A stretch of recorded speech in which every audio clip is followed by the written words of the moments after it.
Li Mei's Wuxia Whispers. Chapter 114. 1. The Pure.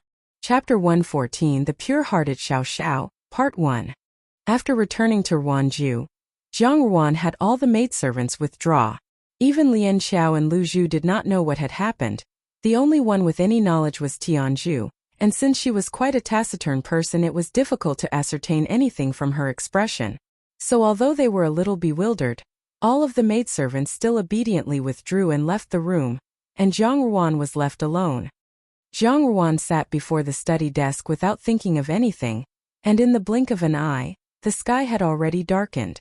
She only felt a slight sting of moodiness as she stood and then left the room. The courtyard in Ruanju could not be considered to be large, so she walked along the small yard towards a wall of the courtyard and sat leaning against it. The moon of the summer night was big and round as if it was a massive pearl, and it lit up the courtyard very clearly. Zhang Ruan lightly sighed as Xia Yan's words abruptly resurfaced in her mind once more. It was Zhang Dan. Zhang Dan was the one who had doctored Zhao Mei's tonic daily with poison. She thought about how prior to her death, back then 30 had entrusted Zhang Dan to Zhao Mei. Zhao Mei was in charge of the household as the matron of the family. Therefore she had felt distressed for Zhang Dan losing her mother at a very young age. Thus, she had indeed treated Zhang Dan as her own biological daughter to dote upon. Although at the time Zhang Quan had long since treated Zhao Mei quite coldly, Xia Yan seemed to be more like the matron of the family. However, Zhao Mei and the other wives and children in the family had all gotten along harmoniously. As for Zhang Dan, when she was younger, Zhang Ruan had only thought that this fourth sister of hers was a little too timid. Occasionally, Zhang Dan would be overly clingy towards Zhao Mei that even she Jr. would look over and be a little jealous. However, as she had pondered over it, she reconsidered and assumed that it was just a little girl without her own mother who wanted to rely on her mother. But now that she reflected upon the past, she felt a chill all over. Back then, all those poisons that Zhao Mei had ingested were Zhang Dan's doing, and not only that, Zhang Dan had also drugged her too. At this moment, Zhang Ruan finally understood why her body had always felt inefficient. In her early years, she had unknowingly ingested food that had been methodically adulterated with poison. Thinking back, Zhang Dan acted rather timid-like at that time, which meant that in their everyday life, she could not find many opportunities to get close enough to lace her refreshments and snacks with poison. Then later, she had gone to the rural residence, otherwise she wasn't sure if she'd still be alive. Zhang Ruan grimaced internally. Although she had long been aware that there was another person well hidden within the Fu, she had not expected it to be someone this cruel and unscrupulous. Upon reflecting on her mother's life, it felt like such a joke, and Zhang Ruan could not decide if she felt anger or grief. She wasn't aware how long she had been leaning against the courtyard wall, until she felt her whole body begin to ache. As such, she stood up intending to return to the room, but when she turned her head, she was taken aback. Standing quietly not far away under a tree was a young man dressed in black, silently watching her. It was obvious that he had been there for quite some time. "You have returned," Zhang Ruan stated. Xiao Xiao had disappeared a few days ago, and now out of the blue he had randomly surfaced. With so much weighing on her heart, she did not bother to even lash out and rebuke him for his unannounced visit this late in the night. Xiao Xiao raised his brows as he walked towards her. "What's the matter with you?" Li Mei's Wuxia Whispers. Upon his return, Tianzhu had updated him on what had happened over the past few days, and so he had been quietly observing Zhang Ruan by the courtyard wall, looking frustrated and disappointed. It was a desolate and melancholic posture that caused the observer to feel aggrieved, and while he wasn't sure what she had been thinking about, he felt that she was very lonely. Zhang Ruan looked as Xiao Xiao made his way to her with his hand outstretched towards her as if to caress her face. However, just as his hand was about to touch her, it stopped. How come it's still not recovered? It had already been quite a few days, yet the handprint from the slap could still be seen distinctly on her face. The swelling redness was glaringly obvious against her pale fair face. Zhang Ruan was taken aback and instantly averted her face. "Tomorrow I'll be going into the palace." Xiao Xiao paused, then understood her intention and after some thought, took out a porcelain bottle from inside his clothes and gave it to her. "Use it after you've entered the palace." Zhang Ruan accepted the jar and softly said, "Many thanks." Today, Her mood had been so downcast that even an ordinary person would be able to see. Not to mention a perceptive person like Xiao Xiao. As he gazed at Zhang Ruan, suddenly his hands grasped hold of her shoulders, lifting her up. Zhang Ruan did not have a chance to react before finding herself up in the huge pear tree that was in the middle of the courtyard. "What are you trying to do?" While sitting unsteadily on a branch, to steady herself all she could do was grab hold of Xiao Xiao's hand. However, she was still unable to settle, and her heart unexpectedly reacted simply by her reaching both arms around Xiao Xiao's waist. Xiao Xiao had taken Zhang Ruan up into the tree because from experience, the genie guards, genie and Jean Air, would usually climb up a tree when they weren't happy and indulge in some wine. Since there wasn't any wine available, Xiao Xiao had thought maybe Zhang Ruan would enjoy gazing at the moon, and it would soothe her mood. What he had not expected was for Zhang Ruan to reach out and embrace his waist. Immediately his body froze and his heart began to race with a peculiar emotion. The young lady's unique fragrance penetrated his nose. The moon shone down on her jade-like fair hands that were resting upon his black clothes. And Xiao Xiao's heart welled up with an unfamiliar impulse that made him want to envelop and set fire to that gentleness. Meanwhile, Zhang Ruan also realized that she had wrapped herself around Xiao Xiao's waist, and upon recovering her wits, she could not help being annoyed at her impulsive action and hastily released her hands. Subconsciously, she raised her head to observe Xiao Xiao's reaction, only to find him sitting stupefied. His beautiful and gallant features, and his usual graceful cool detachment was arrested in a foolish look, with a hint of witlessness, which actually appeared rather adorable. "Hey!" She strived hard to modulate her voice to sound calm. "Take me down?" Xiao Xiao collected himself, pursing his lips. "So are you feeling better now?" "Not at all," Zhang Ruan hurriedly stated. "Not even a little bit better." Xiao Xiao looked at her baffled, as Zhang Ruan was usually calm and easygoing. So he felt it was rather interesting to see her exasperated and flustered. So he simply stretched out his long legs and pillowed his head with his hands as he leaned back onto a branch as if taking a breather. From afar, Genie and Tianju widened their eyes at the same time. When did those two who were usually calm and cold, and sinister and cunning suddenly became so juvenile? One could even say they were like toddlers. Zhang Ruan glared at the reprobate who was lounging leisurely, hating herself for not making an effort to learn martial arts before, thus being unable to kick this person out of the tree. That said, being up in the tree with the gentle summer's night cool breeze blowing did cause her gloomy mood to lift. Daily within the Jiangfu, there was conflict and internal strife, and being surrounded by crafty machinations and backstabbing plots made it hard to find the time to quiet down and unwind. So to be able to be in this position with nary a thought, this was actually a kind of luxury. Turning her head, she saw Xiao Xiao's head was facing her. This young man had been born with exceptional features, and though the capital gossiped that the Jiang family's daughters were all beautiful, Zhang Ruan felt that this was true only because Xiao Xiao was born a man, rather than a woman. For example, as she looked upon him, Xiao Xiao's thin lips were pursed, his long eyebrows were inclined as if flying on his temple, and his nose was straight. Though his features were elegant and beautiful, it bore a manly aura. However, the most enchanting of his features were his pair of onyx black eyes, currently closed but with extra long lashes draping down. As Zhang Ruan inspected more closely, she could not help her heart from despising. Why would a man be bestowed with such long lashes? Yet, her hand seemed to suffer an itch and reached out wanting to touch. Genie nervously jabbed Tianju. "What is she trying to do?" "She is trying to accost our master?" "How would I know?" Tianju replied in annoyance. "Just look at master. Isn't it obviously his intention to welcome such actions?" Just as Zhang Ruan's hand was about to touch Xiao Xiao's lashes, unexpectedly Xiao Xiao's eyes opened. Zhang Ruan was stunned as her eyes met with that pair of pitch-black mysterious eyes. Xiao Xiao's eyes were beautiful, and whilst his expression was usually cold and detached, and his moods clearly written in his eyes, at this moment, those eyes glittered brightly like a scattering of a multitude of small diamonds with a hint of intoxication and fascination. Even a person with a heart of stone would feel his heart move when they encounter these eyes. Zhang Ruan was somewhat stunned, while Xiao Xiao was mildly distracted as he looked at Zhang Ruan staring at him transfixed. The usual pursed lips and sneering gaze were now filled with perplexity, her eyes limpid, unwittingly displaying a young woman's bewitching charm. Xiao Xiao suddenly felt itchy in his heart like an ant was crawling all over it, while Zhang Ruan remained dumbfounded as her gaze strayed to Xiao Xiao's blushing red ears. Was this person really that pure-hearted and innocent? She chuckled out loud. This chuckle caused Xiao Xiao to be vexed, and he immediately wanted to roll over to stand up. However, he had forgotten that he was atop a tree.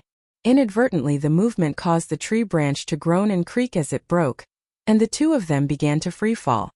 Zhang Ruan squealed in fright as Xiao Xiao quickly reached out to grab hold of her waist. By the time that both of them had finally regained their wits, one was atop and the other below. Xiao Xiao was astride Zhang Ruan and one of his hands was cupping her head as the shaken tree leaves fell on the two of them.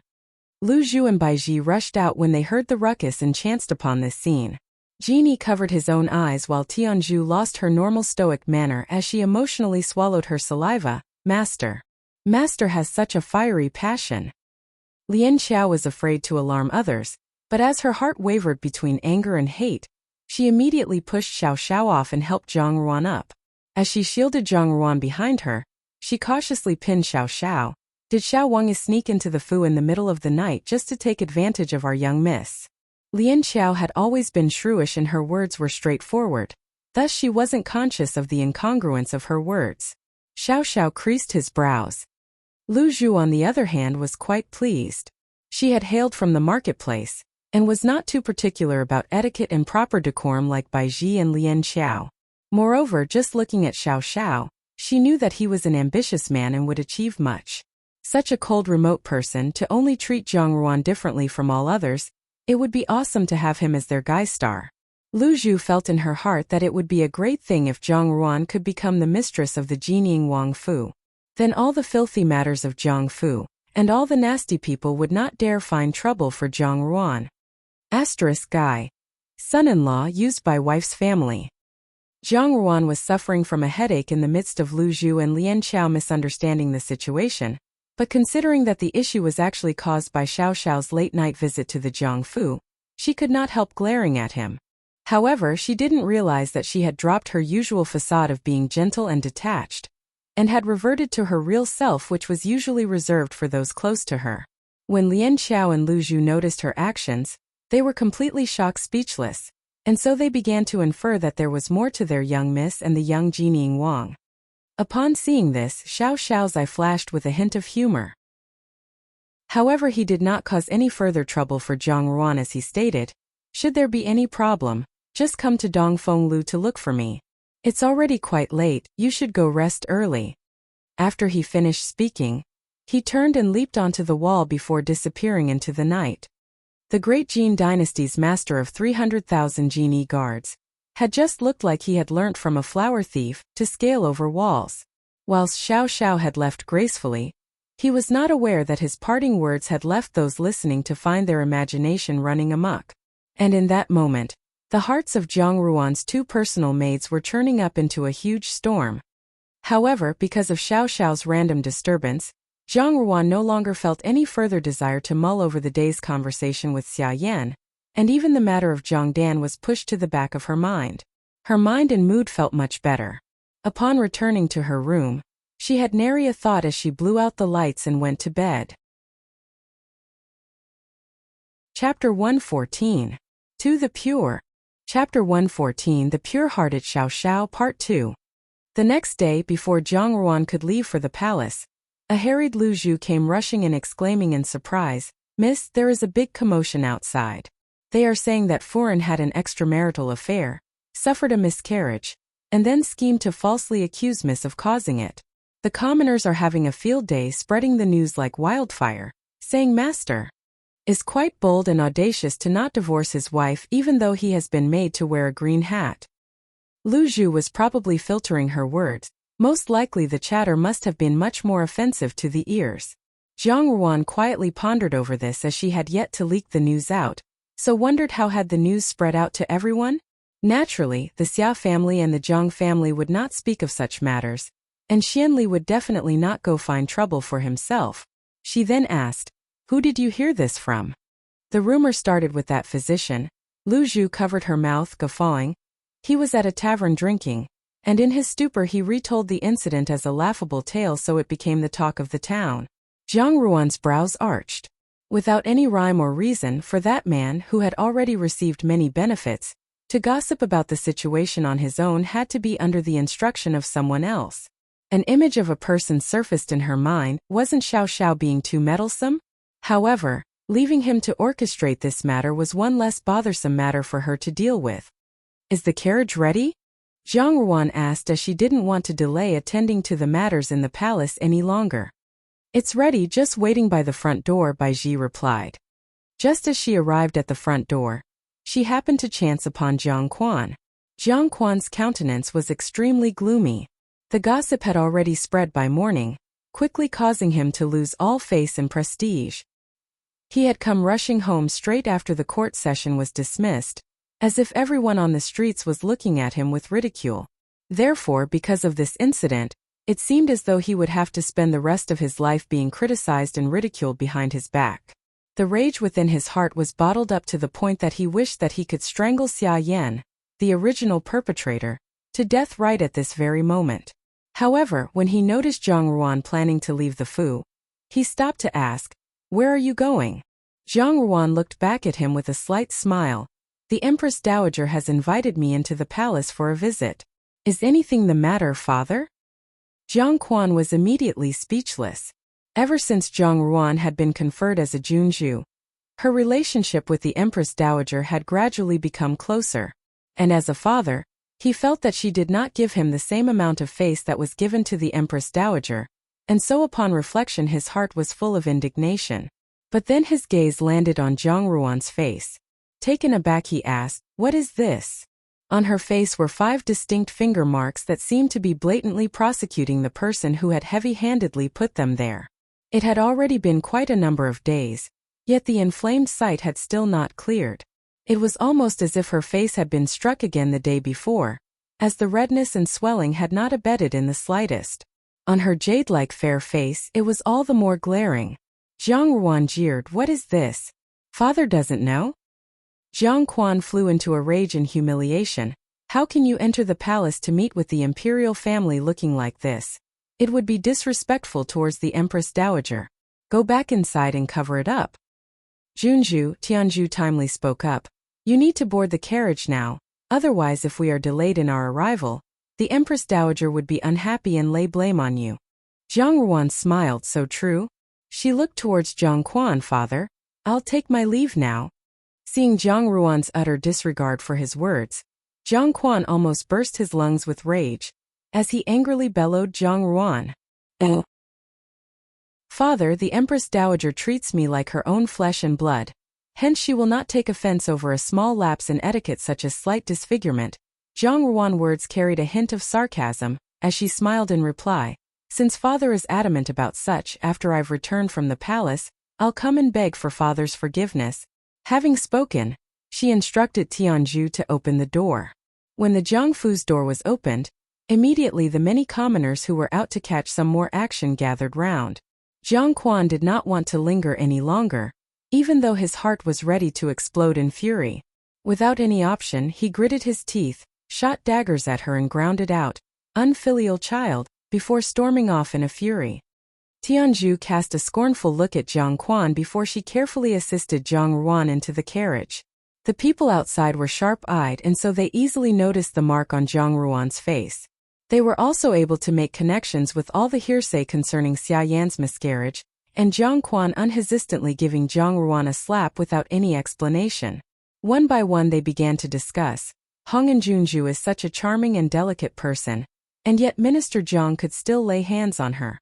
Just looking at those red marks is enough to break one's heart. Another person added, "Don't you know anything? Minister Zhang has always favored that talented and capable woman, XY, and her 2 children over his eldest son and daughter. Back then, when the previous Zhang Furen had only just passed away, he immediately sent Hong and Junju to the rural residence. So tell me, what kind of father could actually do such a thing?" One woman spat out, "Pay. What talented, capable woman. It's obvious she is a slut. Who even knows if that second Zhang Miss and second young Master Zhang are even Minister Zhang's children? Perhaps they belong to that male adulterer." The masses suddenly seemed to comprehend the situation at hand, and began to comment and discuss the matter with even greater relish. This time they even began to doubt and discuss Jiang Susu and Jiang Chao's identity. Lu Zhu had raised a corner of the carriage curtains, so that the myriad of discussions from the passers-by could be heard. Lu Zhu stated, "These people can really make some guesses. If second miss and second young master were to hear of this, they would surely be overwrought to the point that they would not step out of the front door." Zhang Ruan smiled. In this world, the only thing that can't be stopped is the mouths of the masses. And with a gentle prodding, the spread of these rumors could indeed raise a tremendous clamor, sufficient enough to strangle a person to death. Wasn't her past life a perfect example, how step by step those rumors had slowly resulted in that final ending? Since she was given a second chance, then she should let the self-proclaimed fairy Jiang Susu and the proud and arrogant Jiang Chao have a taste of the power of rumors.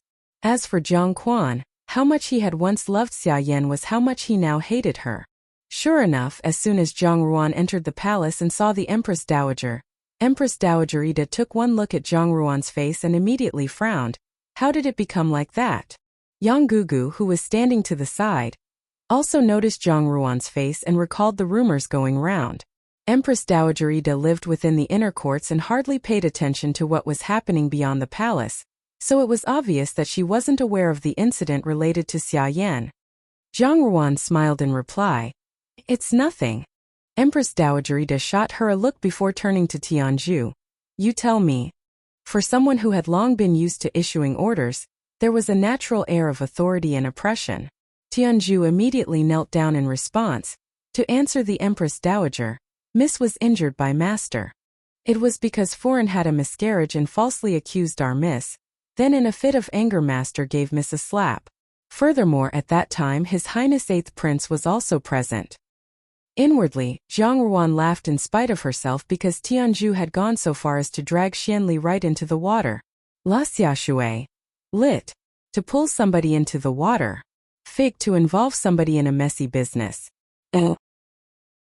At once, Empress Dowager Ida was able to grasp the heart of the matter and in a rage harumphed, "Trying to revolt? What audacity to lay hands on my people! Hongyan, what was old 8 doing at your fu?" Tian Liao Buqing. Turning the skies upside down. Zhang Ruan pondered before shaking her head. Ruan Yang does not know. Although he had probably come together with old Marquis Xia to discuss political matters with father. Not only was Empress Dowager Ida well versed in the inner machinations of the harem, in her heyday, she had also engaged in politics, assisting the ascension of the new emperor. So naturally, she was able to pick up the nuances from that single statement. Considering that currently 8th Prince's ambitions had become more and more apparent, Empress Dowager Ida's eyebrows puckered. Upon looking again at the hand mark on Zhang Ruan's face, she at once flew into a towering rage, declaring, "That Zhang Fu is not even worth a thing. You will stay with me for the next few days. I can't believe that your father would dare to show such audacity." Pausing, she continued, "How is that Xia Yan now?" Yang Gugu chuckled. "Empress Dowager, please calm down. I do know quite a bit regarding this matter, so why not let Junju have a seat and have some refreshment while I update you on the situation." Chapter 115. The Lecherous Prince, Part 1. Chapter 115. The Lecherous Prince, Part 1. Zhang Ruan spent her days leisurely whilst staying in the palace. Empress Dowager Ida was deliberately treating Jiang Quan coldly by never mentioning the matter of Zhang Ruan's return to the Jiangfu. People with an interest were guessing that this was Empress Dowager Ida's way of showing support to Hong and Junju. As a result, the news that Empress Dowager Ida favored Hong and Junju became more credible. However, everyone in the Jiangfu was anxious. Jiang Quan was waiting for Zhang Ruan's return in order to suppress her influence. Unexpectedly, however, the Empress Dowager had given an order for Zhang Ruan to remain in the palace, leaving him both tense and uneasy. Tongues were wagging behind his back everywhere he went these days. Thus Jiang Quan simply pleaded illness and stayed home. Jiang Susu and Jiang Chao were also furious because recently news had started to spread outside that the two siblings were not Jiang Quan's flesh and blood at all, but were born out of adultery. The gossip that Jiang Fu's bloodline was messy, and its backyard was chaotic became the laughingstock of the whole capital. Since following Xianli over the past few years, Zhang Chao had finally found some improvement in his official career, and had begun to get rid of his incompetent image of the past. But, as soon as this matter came out, people looked at him differently. Jiang Susu was not faring any better than Zhang Chao. As the Jiang Fu's daughter, she often attended gatherings and social events with other noble young misses. However, she had not received a single invitation recently. And even if she did receive one, she would be isolated by everyone. So what if she was as beautiful as a fairy or had a pure and noble temperament? She was just an illegitimate child. When Zhang Dan heard about what was happening in the courtyard, she was overjoyed and showed a slight smile. De Jejia truly has a good strategy. No wonder she was able to gain Empress Dowager's favor. Her personal maid spoke cautiously. Miss, in a few days, third miss is getting married. Zhang Li's wedding was coming soon. Now that Xia Yan had completely lost power and Hong Ying was pregnant, the household matters were unexpectedly handed over to second Yinyang. Zhang Li was second Yinyang's only daughter, thus she wanted to hold a grand wedding. According to the servants, the dowry was equal to that of a daughter. Originally Zhualongzhong was supposed to be engaged to Zhang Dan, but now he was getting married to Zhang Li. Zhang Dan waved her hand. Let her be. The maid saw that Zhang Dan seemed fine and then advised, Miss, you have to make plans for yourself. Once third miss marries out, it will be your turn, but up to now, nobody had come to the Fu to propose marriage. When Xia Yan was still around, she was always preoccupied with Jiang Susu, and simply couldn't attend to Zhang Dan's matters. Now second Yinyang was in charge and she also gave no thought to Zhang Dan. What's more, Zhang Quan did not even remember that this daughter existed. In such a huge Fu, she, a daughter of a concubine who had lost her mother, was practically forgotten in the corner. Jiang Susu had Zhang Chao, her elder brother, while Zhang Ruan was now hung in Junju. She was the only one left behind in this Fu. If she continued such a pointless wait and passed the age when a woman was most beautiful, it would be very difficult to find a good family later on. What is there to fear? Zhang Dan, however, acted as if she didn't hear her maid's words. After the 8th month, isn't it the time for selecting candidates to enter the palace? The maid was startled.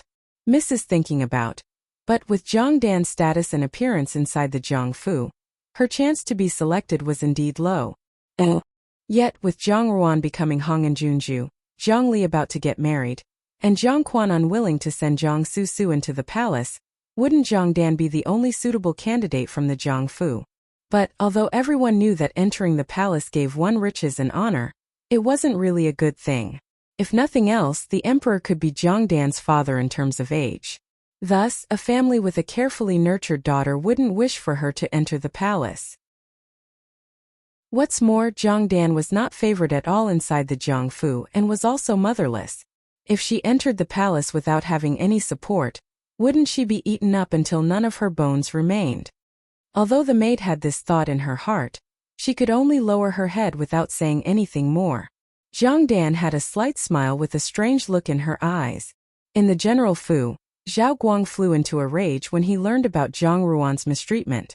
How could anyone scold his granddaughter in such a manner in the Jiang Fu? Did they think the general Fu could be easily bullied? Zhao Yuanping said calmly, Father, why are you making yourself so angry? Didn't you see that Ruaner entered the palace to visit the Empress Dowager? With the Empress Dowager's support, nobody will dare to bully her. Speaking of this, Zhao Guang felt aggrieved. After returning to the capital and being granted the Junju title, Zhang Ruan had not set foot in the general Fu even once. Madame Li had even sent her invitations, but Zhang Ruan declined all of them. Zhao Yulong knew Zhao Yuanping's temper because he himself was extremely dissatisfied and expressed that Zhang Ruan had just been using the Zhao family before. And of course, now that she had a much better and higher connection like Empress Dowager Ida, she was no longer willing to be involved with the general Fu. Zhao Guang didn't agree with Zhao Yulong's words. Zhang Ruan wasn't relying on powerful connections at all, but he also didn't understand why Zhang Ruan was keeping her distance. He was naturally resentful about the fact that he had not seen his granddaughter in such a long time. This battlefield's mighty general felt hurt that Zhang Ruan would rather seek Empress Dowager Ida's protection than turn to the general Fu for help. Seeing Zhao Yuanping's indifferent face, He became even more furious and kicked him. "What are you doing in the house? Annoying." With this grumble, he took the sword hung on the wall and went to practice swordsmanship in the courtyard. Zhao Yuanping curled his lips. His father went crazy whenever he was in a bad mood. After giving it more thought, he also didn't understand why Zhang Ruan kept herself apart from the General Fu. It seemed to have happened for no reason and thus made Madame Li and his brothers deeply hurt. This young girl had been so hard to grasp from the very beginning that even a smart man like himself couldn't understand her intentions. Zhang Ruan and Lu Zhu had just accompanied the Empress Dowager for lunch, and now Empress Dowager Ida was taking. Just as Zhang Ruan was about to go and search for a book inside the study, Lu Zhu asked, "Miss, why haven't you visited General recently?" Lu Zhu was very curious. Even though Zhang Ruan was generally cold, she always observed proper etiquette and never let anything happen that could be used by others against her. So if she treated others with such courtesy, it went without saying how she ought to treat her own beloved grandparents. During the flood that year, Zhang Ruan had even used the grain she bought to protect the Zhao family from disaster. So Lu Zhu could see that it was not that she had no affection towards the Zhao family, but now she was so aloof. It didn't make sense to her. Zhang Ruan shook her head, but inwardly, it was clear as a mirror to her. If the General Fu had ties with the Jiang Fu, in the eyes of the emperor, this would inevitably implicate them alongside Xianli. The emperor seemed to like Xianli, but in private only he knew for sure. Otherwise, Xianli wouldn't have taken the risk to poison the emperor in her last life. Now, the more distant her relationship with the Zhao family, the safer it would be for them. If the Zhao family became too close to her, it would be hard to avoid the emperor's conjecture. It was hard to fathom the emperor's intention, therefore, who knew what disaster could await the Zhao family? The man was also glittering with gold from head to toe, but this was not all. The scent of perfume on his body could be smelled even from far away. On closer inspection, more than a dozen perfume sachets hung all over his body, all embroidered beautifully. At a glance, one could tell that those were things worn by women. The man looked up and revealed a face similar to Xianli. He was not ugly, but with one look at his dark bluish-black eye bags, one would immediately know that he was someone who indulged in debauchery. He was stupefied to see Zhang Ruan and stopped walking. Zhang Ruan was wearing a pale red skirt embroidered with flowers today.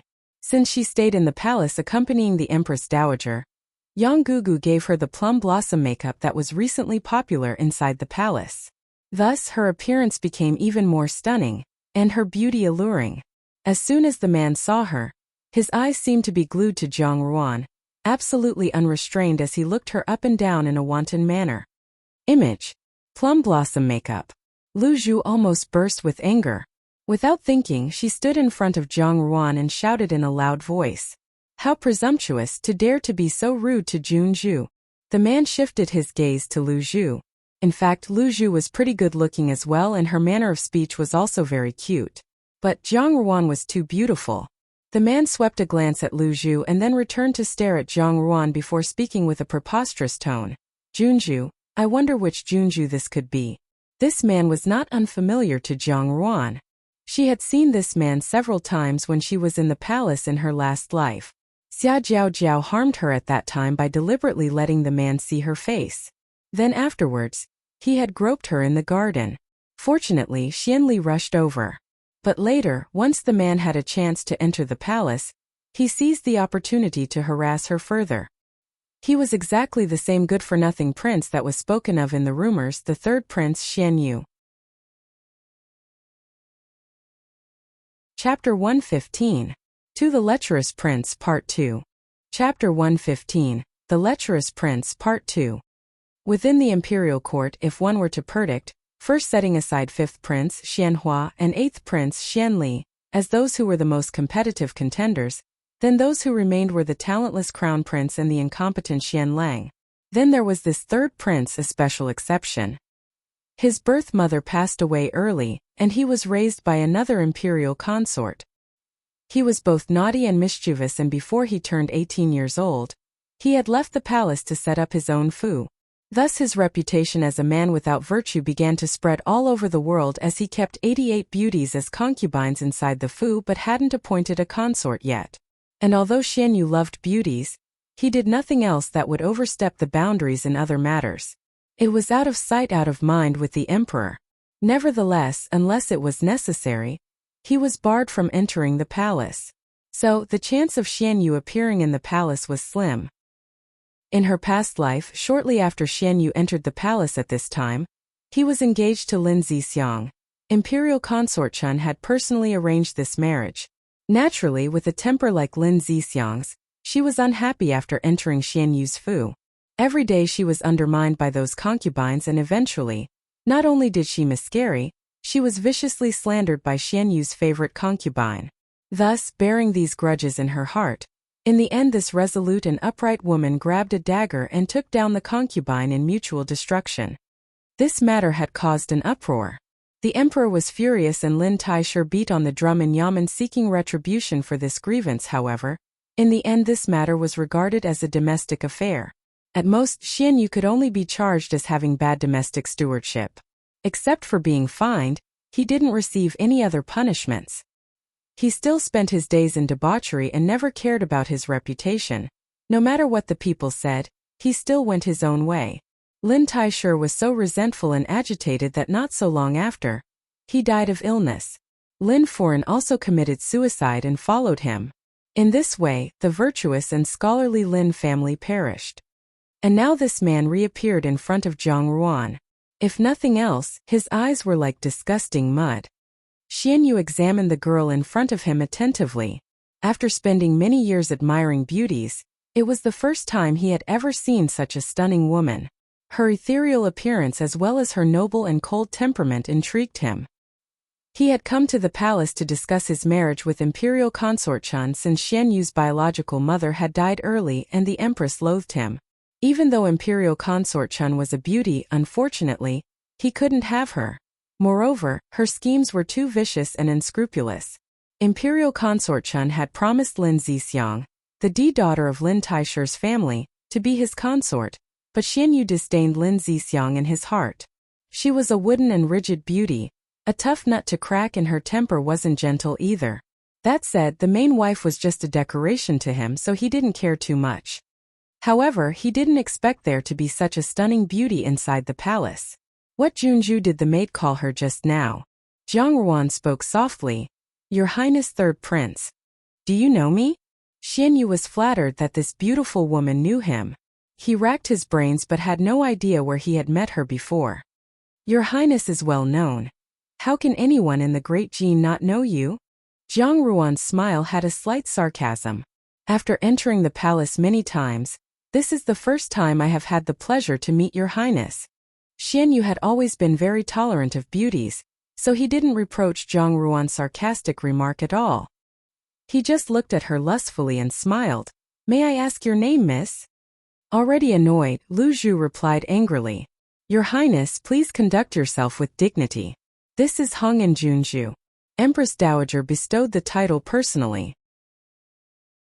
Although the other party was a playboy, his status was a prince after all, so as a subordinate, she could not dismiss him like a common lecher, though inwardly Lu Zhu was alarmed and anxious. Xian Yu suddenly realized. It turns out that your eldest Zhang Mississippi.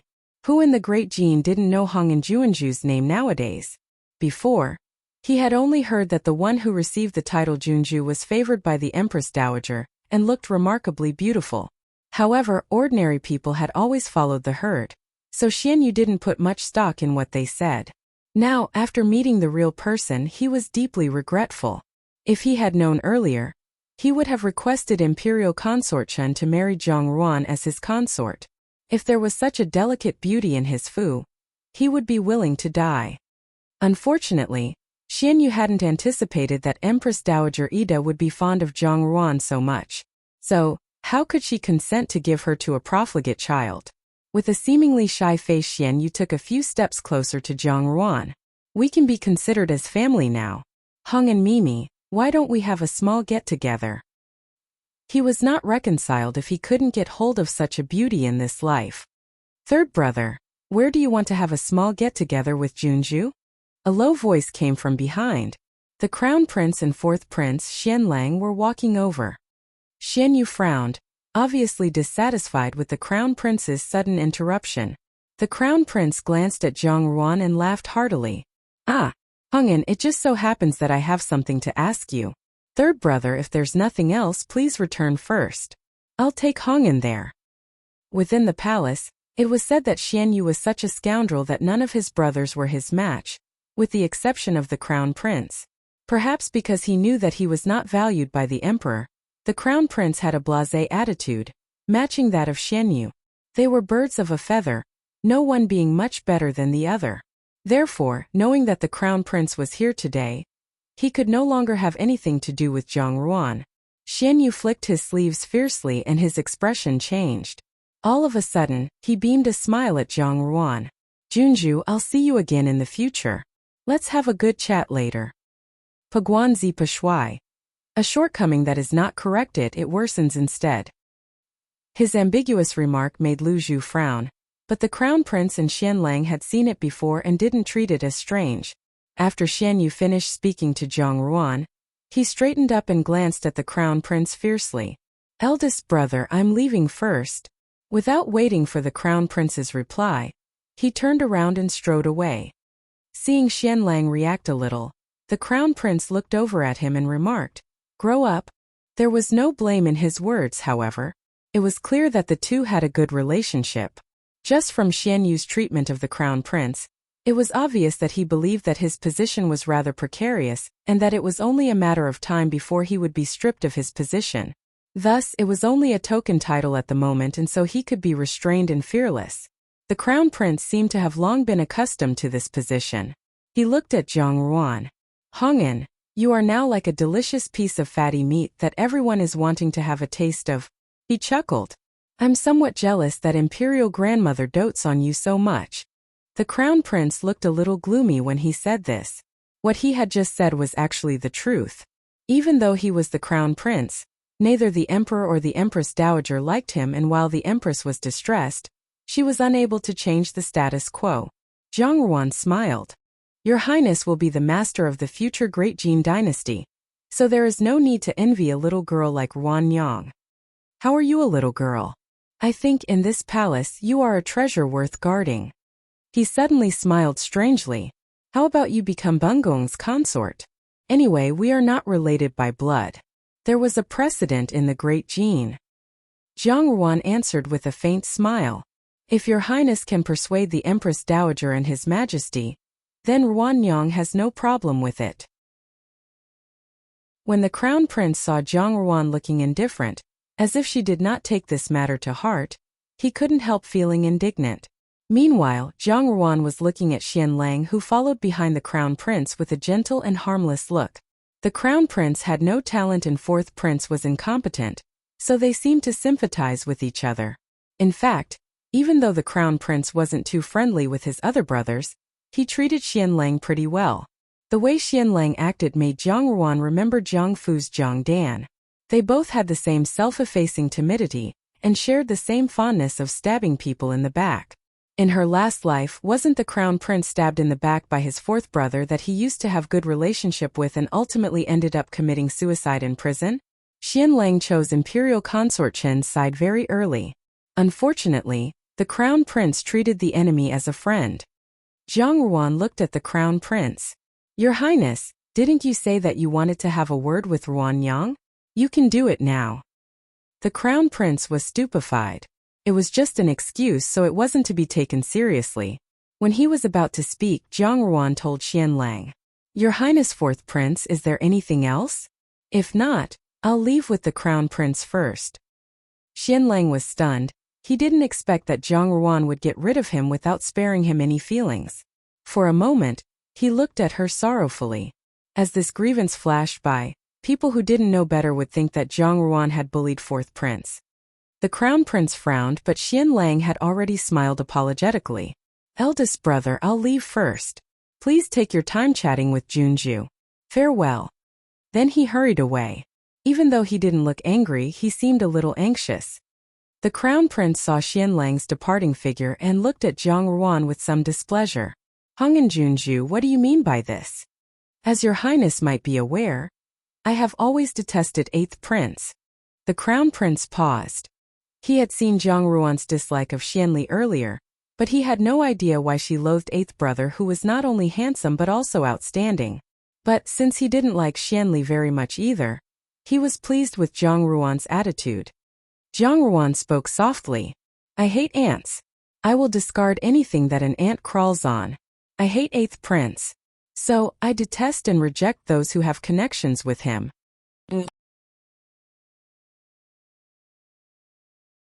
Chapter 116. 1. The concerns held in Grand Tutor lose heart. Chapter 116. 1. The concerns held in Grand Tutor lose heart. Although the Crown Prince had been called the Prince with no talent, he was not such a moron that he was unable to hear the meaning in Zhang Ruan's words. Frowning, he said, What are you saying? How could there be any connection between fourth brother and eighth brother? Zhang Ruan swept an eye across their surroundings and said, Your Highness, I am on my way to Baiyun Pavilion to look for some books. If your Highness is free, you and I can go together. Baiyun Pavilion was a repository for many different works. On ordinary days, Empress Dowager and the imperial concubines would send their maidservants there to look for books. The Crown Prince thought for a moment before saying all right. It just so happens that Bengong is thinking of going there to look around. The junior eunuch by the side of the Crown Prince was utterly astounded, as it was common knowledge that the Crown Prince hated reading. If the Crown Prince were to walk with Zhang Ruan to Baiyun Pavilion today, then this would usher in a huge wave of gossip in the palace by the next day. However, the Crown Prince had always been someone who did as he pleased, and would not care one whit about such things. In addition, Zhang Ruan had the support of Empress Dowager Ida, and thus had no qualms. And so, the two of them headed for Baiyun Pavilion. At this time of day, the place was deserted. As the Crown Prince kept Zhang Ruan company while she selected books from the shelves in the upper story of the pavilion, he said, What did you mean by what you said just now? Zhang Ruan continued perusing the shelves carefully as she said, Is it possible that your Highness does not understand? The Crown Prince did not say anything further. Even though Zhang Ruan still would not tell him, he had a discomforting feeling in his heart. Once the seeds of doubt are planted, they will germinate and grow uncontrollably. Xian Lang wanted to win the trust of the Crown Prince as he had done in the past, but this was nigh impossible. If the Crown Prince wanted to investigate, it would not be difficult to find out the connection between Xian Lang and eighth prince. Why do you hate eighth brother so much? The Crown Prince asked. He truly did not understand why, as everyone in the palace loved Xian Li. He treated people in a kindly manner and was multi-talented and virtuous.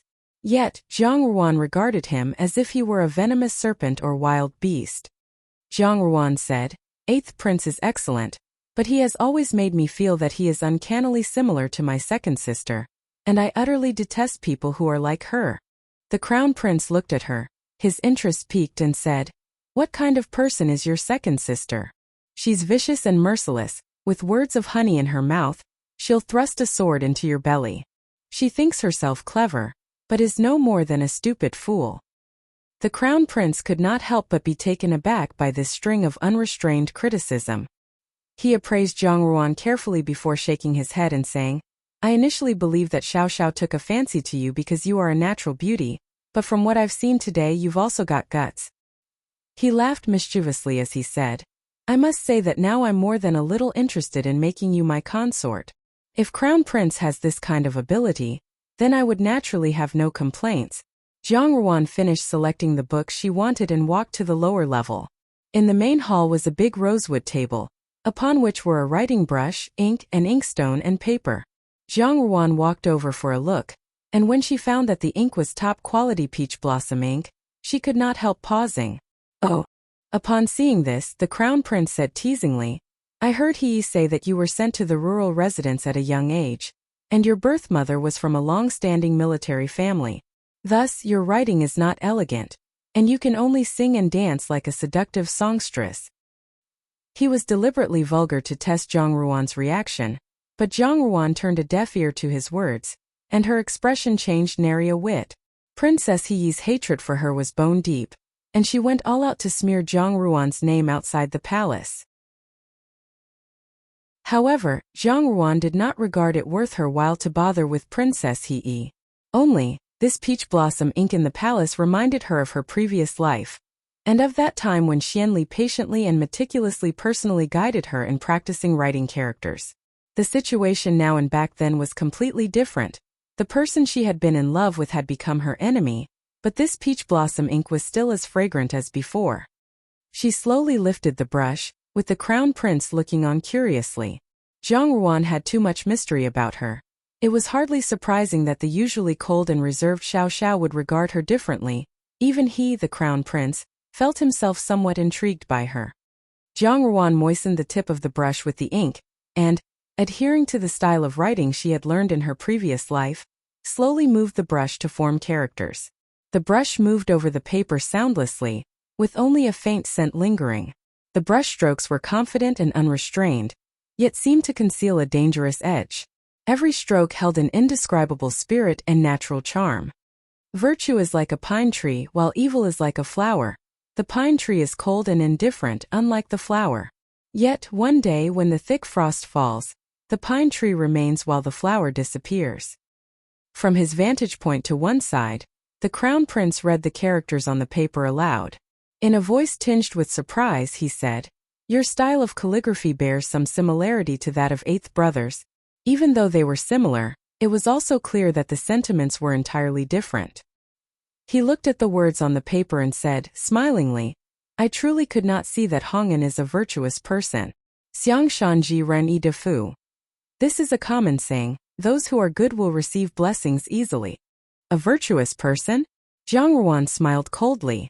In her previous life she had indeed thought this way, that is, a virtuous person would receive blessings easily. However, sincerity and virtue, what had the ending been for her? In this lifetime she would absolutely not, once again, follow the path that had led to failure in her previous life. It would be far better to become an evil person in everyone's eyes. So what if she embodied the demoness of national calamity in doing so?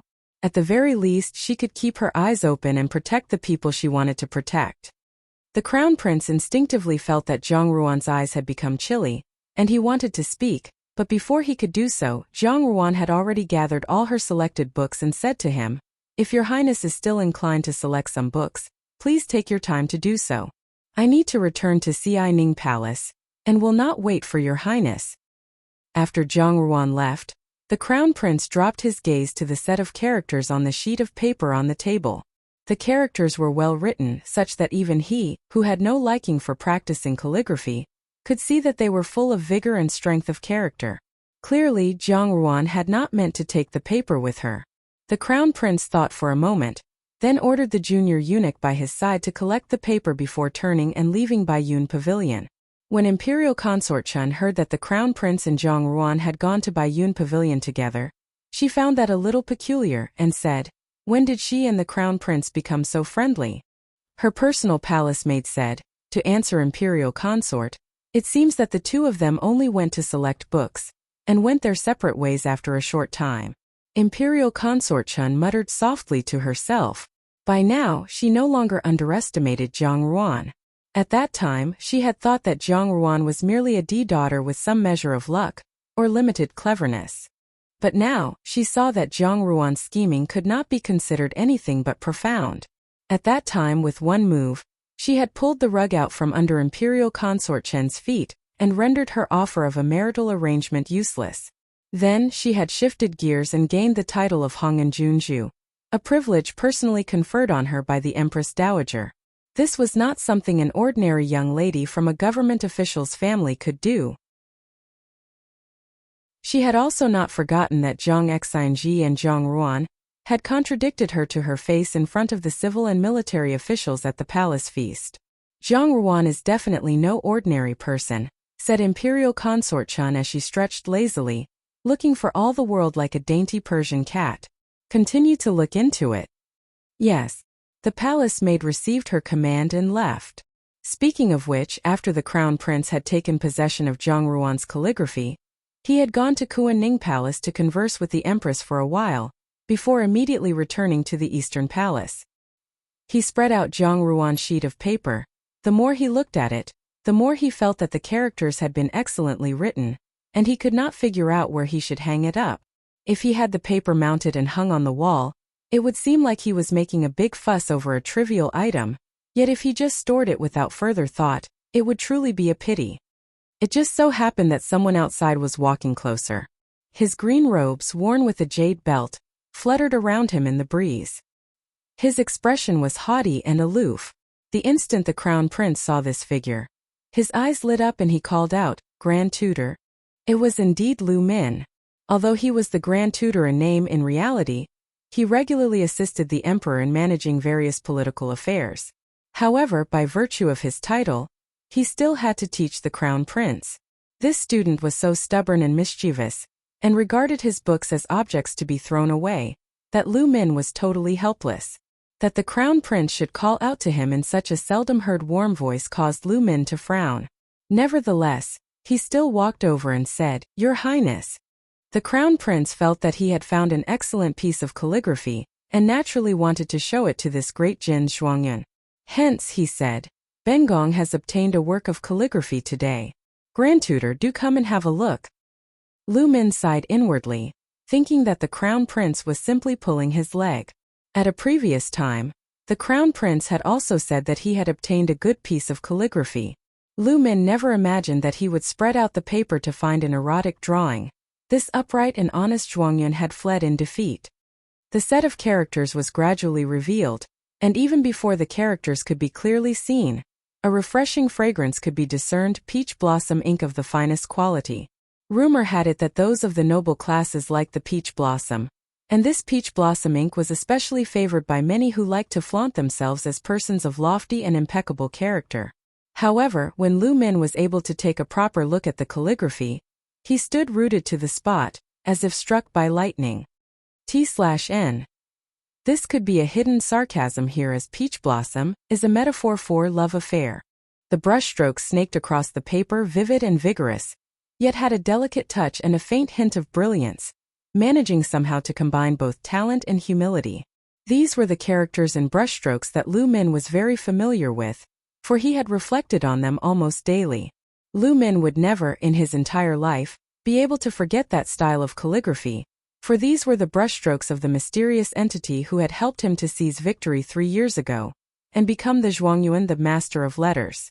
In reality, as soon as he had become the Zhuangyuan, that person had completely vanished from Lu Min's life, and it was as if he had never existed in the first place. From the time Lu Min entered the imperial court and gained the emperor's deep trust, countless people had tried to entice him, and countless people had also tried to entrap him. The morals of the time were in such chaos that he was utterly perplexed at times. During such times, he had thought about the mysterious person numerous times. That person's perspective was so discerning that it was as if they knew all of his thoughts, and seemed worthy to be called a confidant. Life was so busy that it was hard to find a confidant. Lu Min had felt, on occasion, that this so-called mysterious person and confidant was nothing more than a dream. Now today those characters had appeared before his eyes again.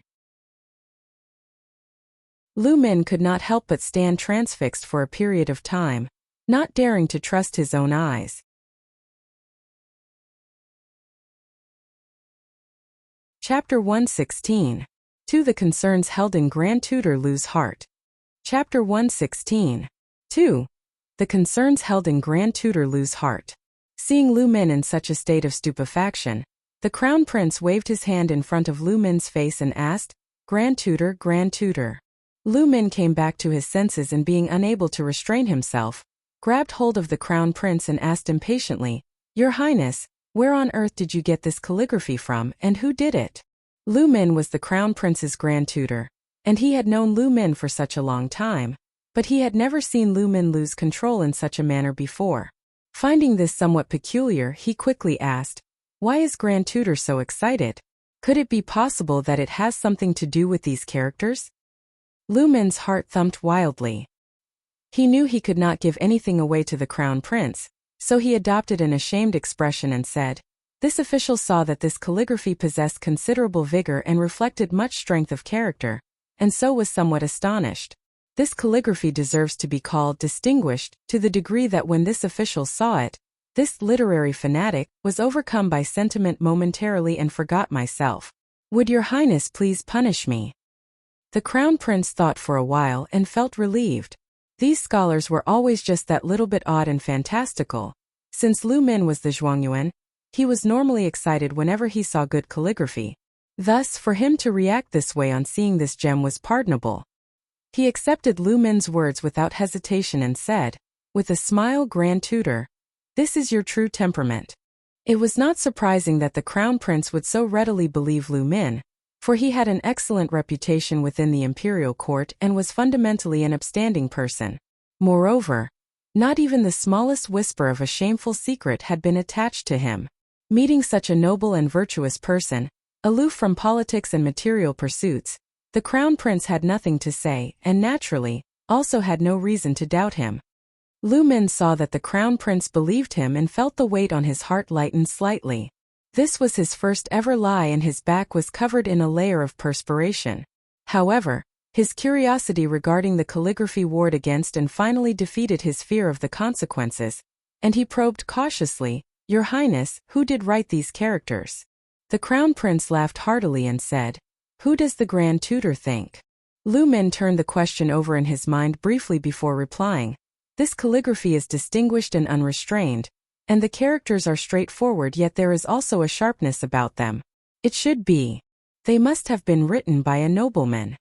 In actuality, this opinion was a little biased. The brushstrokes were full and smooth, yet while implying a certain sharpness made with a forceful hand, the calligraphy was not really all that clear.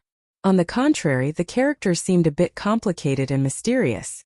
However, the Crown Prince naturally did not see any of this, and Lu Min was not going to divulge his thoughts. The Crown Prince shook his head and said, This time, Grand Tutor is in error. These characters were not written by a nobleman, but by a woman. Lu Min looked at him somewhat blankly as he responded, A woman?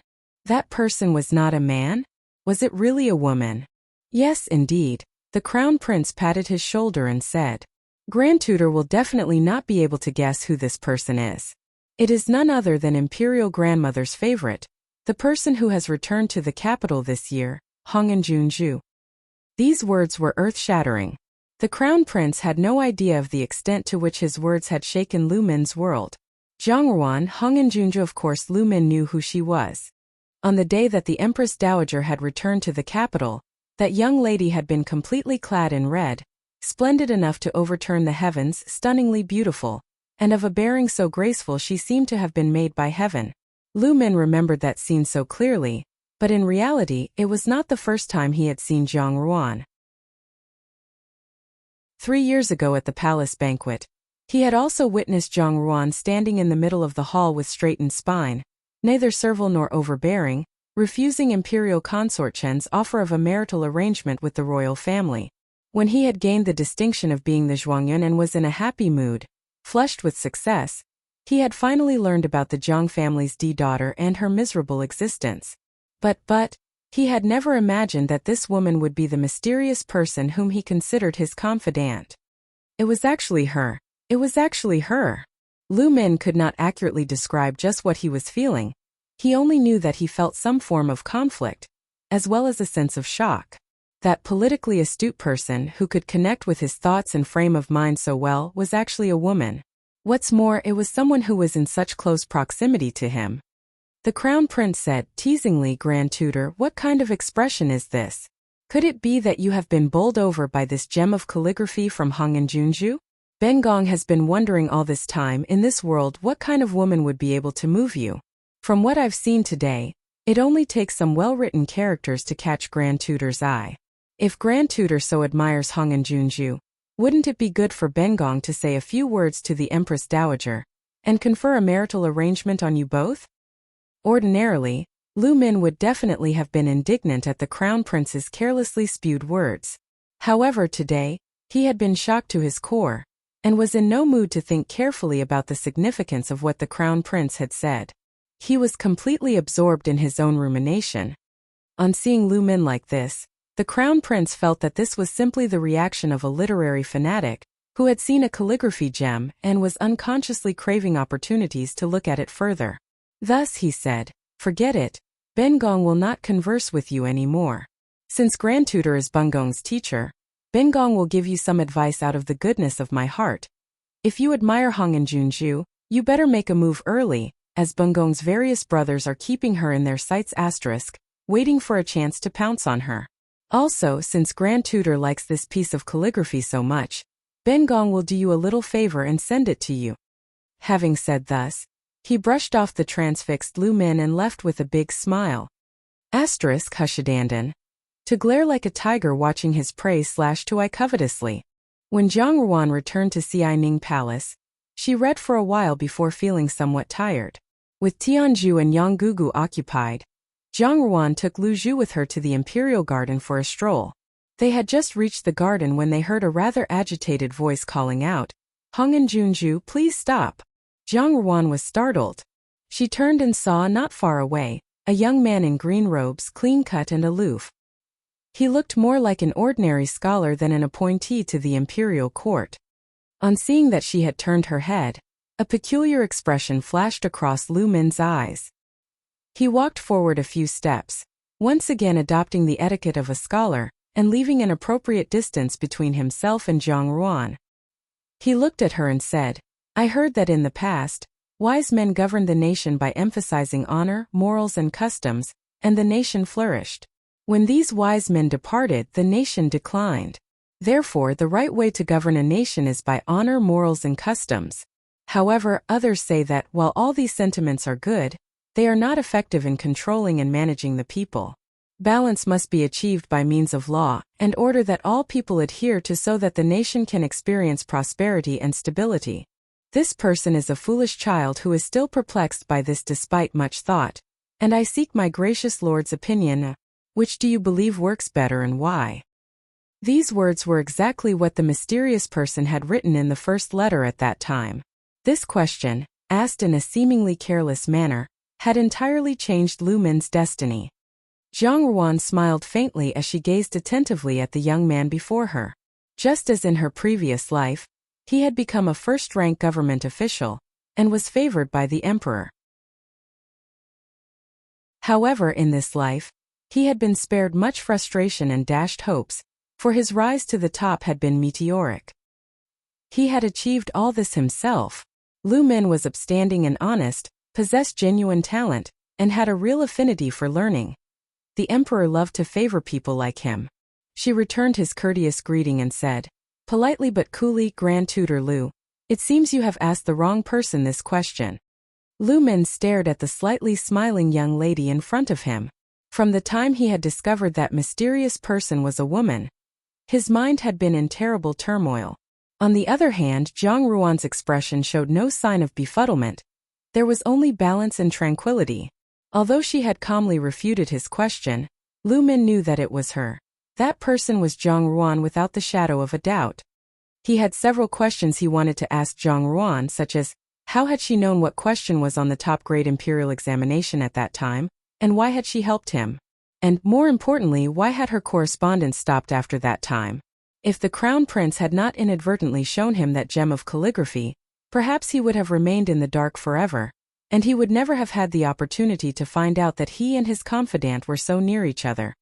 Jiang Ruan saw that he did not know what to say, so she continued, "If there's nothing else, Grand Tutor Lu, this Junju will take my leave first." She then turned and left, but as soon as she did so, her arm was seized tightly. Lu Min had thrown decorum to the wind and grabbed her arm. Lu Zhu was greatly alarmed.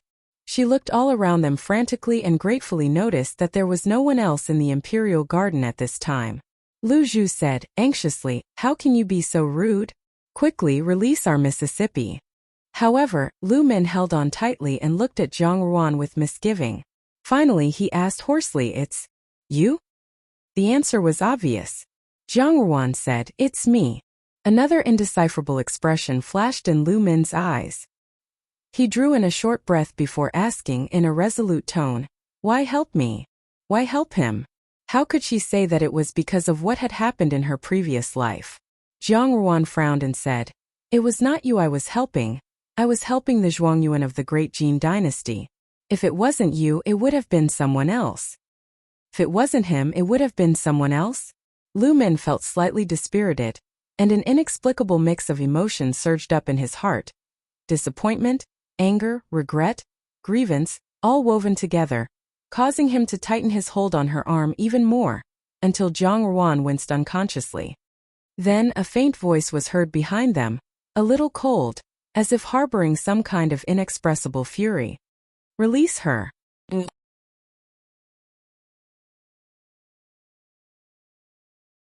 Chapter 117 is so. Chapter 117. A so-called competition between two men. Xiao Xiao had just arrived only to chance upon the scene of Lu Min tightly holding onto Zhang Ruan's hand, who had a frown on her face. A hint of displeasure flashed quickly in his heart. The two opposing people turned their heads, and Lu Min was taken aback when he saw Xiao Xiao. Yet his hand still did not release its hold. Xiao Xiao took offense at this, and his eyes chilled. Taking big strides, he went up to grasp Lu Min's hand and physically removed it from Zhang Ruan's arm. Xiao Xiao was a man who trained in martial arts, while Lu Min was unaccustomed to doing physical work and was merely a weak young scholar. Thus, in a short span of time, the spot where Xiao Xiao had grabbed hold of his hand began to throb, and his face paled. Shouwu Fujiji Li. Lit.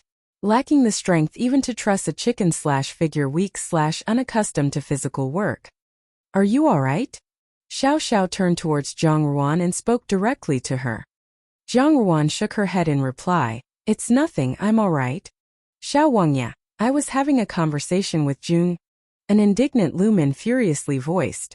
Possibly it was because Xiao Xiao was infamous within the courts as a known rebel and a scoundrel, that as an upright official, Lu Min felt a distinct dislike towards him. Looking at the rather familiar relationship between Zhang Ruan and Xiao Xiao, his brows knitted tightly into a deeper frown. How could she associate herself with such a scoundrel? Xiao Xiao was also sizing Lu Min up. This was the current emperor's new upstart, and had become the Zhuangyuan in one fell swoop 3 years ago. Within the imperial court, he had steadily climbed and attained the highest rank as a court official, and was now a prominent court official. But while looking over Lu Min, he couldn't help feeling a sense of jealousy and dislike. Xiao Xiao was well aware that 3 years ago, Zhang Ruan and Lu Min had exchanged correspondence, and the discussion regarding the question asked in the imperial examination was still vivid in his mind. Aside from the fact that it was still a mystery how Zhang Ruan was privy to the imperial question, even the rationale and reason behind helping Lu Min had baffled and caused the investigating genie guards a great deal of duress. Badly burned about the head from trying to put out a fire/figure hard-pressed/under pressure. However, once Lu Min had fought for the position, Zhang Ruan had cut off ties with him. Now, with both of them having their little tug-of-war within the imperial garden, the look in Lu Min's eyes shimmered with zealousness and emotions, and gone was the usual detached pedantic scholar disposition. Xiao Xiao arched his brows and stated coolly, "The conversation has now ended." The frosty cold glare was sufficient enough to cause Lu Min's heart to shudder. Lu Zhu glanced at Lu Min before glancing back at Xiao Xiao. Blinking her eyes, her heart felt that their miss was indeed popular and in great demand.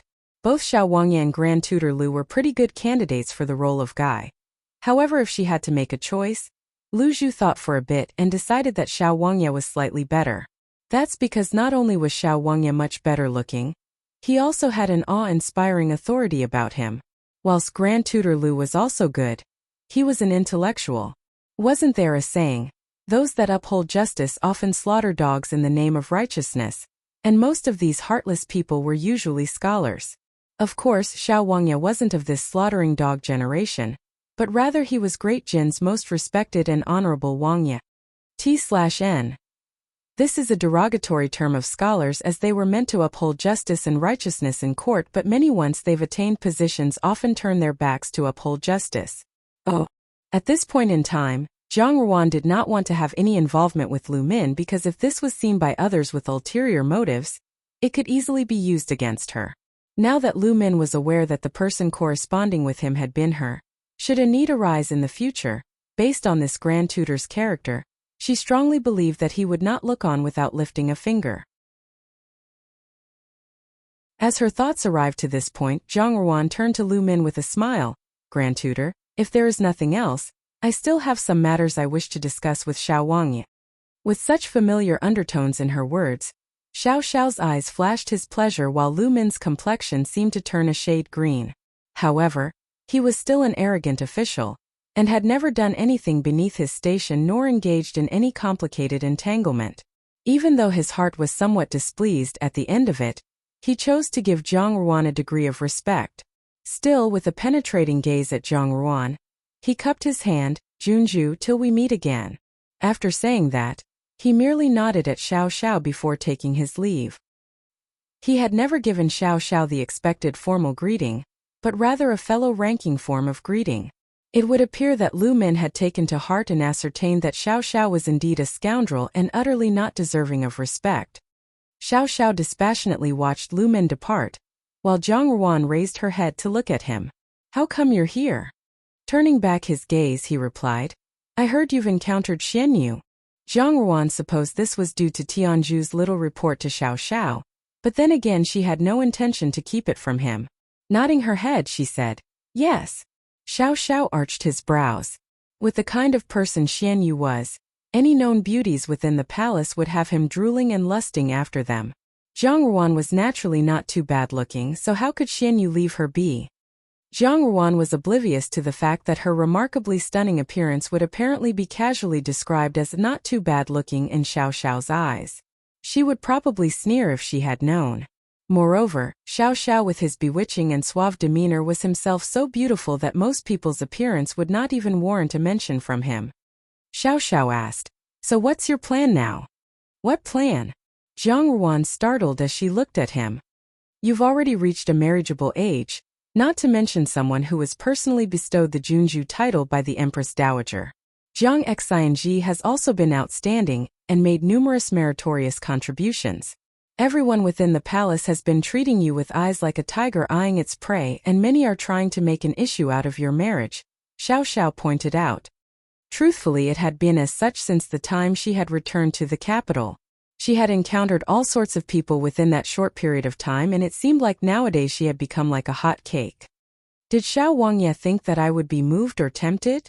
Zhang Ruan asked. "Just as you have said, those are the type of people that I make every attempt to avoid, as I have no thought of getting married." Marriage, to spend a lifetime with a stranger? In this lifetime, she herself wasn't sure if she had the confidence to take that step. Afraid that she would reprise that miserable calamitous ending of her previous life. Xiao Xiao noted the coldness that swept past Zhang Ruan's eyes, and his heart paused slightly. He felt a sudden impulsiveness and asked, "Then what do you think about me?" Once this idea had sprung out, Xiao Xiao felt somewhat baffled at himself. He had always addressed situations in a calm and level-headed manner, and typically his personality was indifferent and aloof, with little to no emotion involved. However, unbeknownst to him, at some point his heart had already begun to strangely move towards Zhang Ruan, so he stood there rooted to his spot in a daze like any ordinary young man. Seeing Xiao Xiao in a daze, Zhang Ruan asked, "What about you?" Xiao Xiao collected himself and shook his head. "Nothing." Then looking at her face, "Did you use the wound medicine?" Since she had last seen the Empress Dowager, Zhang Ruan had been using the medicated cream that Xiao Xiao had given her. That medicated cream was definitely one of those amazing miracle creams. After using it, there was a cool, soothing sensation, and what's more, there wasn't any scar to be seen. Because she was in the presence of Empress Dowager Ida, she had not applied much, however. Even that much was sufficient enough that no scars could be seen. "I did. It is indeed an effective medicine." Zhang Ruan smiled. Xiao Xiao pursed his lips. "I'll send you some more later." That medication was personally concocted by his master teacher Ba Qi.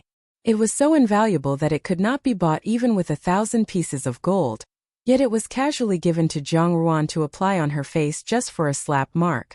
If teacher Ba Qi were to know of this, Xiao Xiao would definitely be scolded for being unfilial and wasting natural resources recklessly. Zhang Ruan found the atmosphere rather strange and could not help looking up at Xiao Xiao. Just at that moment, Xiao Xiao too lowered his head to look at her. Her stature could already be said to be rather tall, but still, she was only up to Xiao Xiao's chest. From that point of view, it made her look petite and adorable. Xiao Xiao's pitch-black eyes shone like stars, and seemed to contain some strange emotions.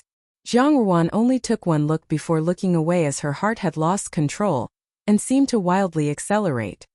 Her heart silently reprimanded, "Darn bewitching demon. However, she did not realize that Xiao Xiao had caught her sudden reaction, and that his lips had slightly curved up in a smile. Lu Zhu was trailing far behind the two of them, her heart rather anxious. Xiao Wangya was such an enigma, and her miss on the surface was gentle and soft, yet she was also lonely and remote, so if both of them wanted to walk together, no one knew how long they would continue to dawdle on.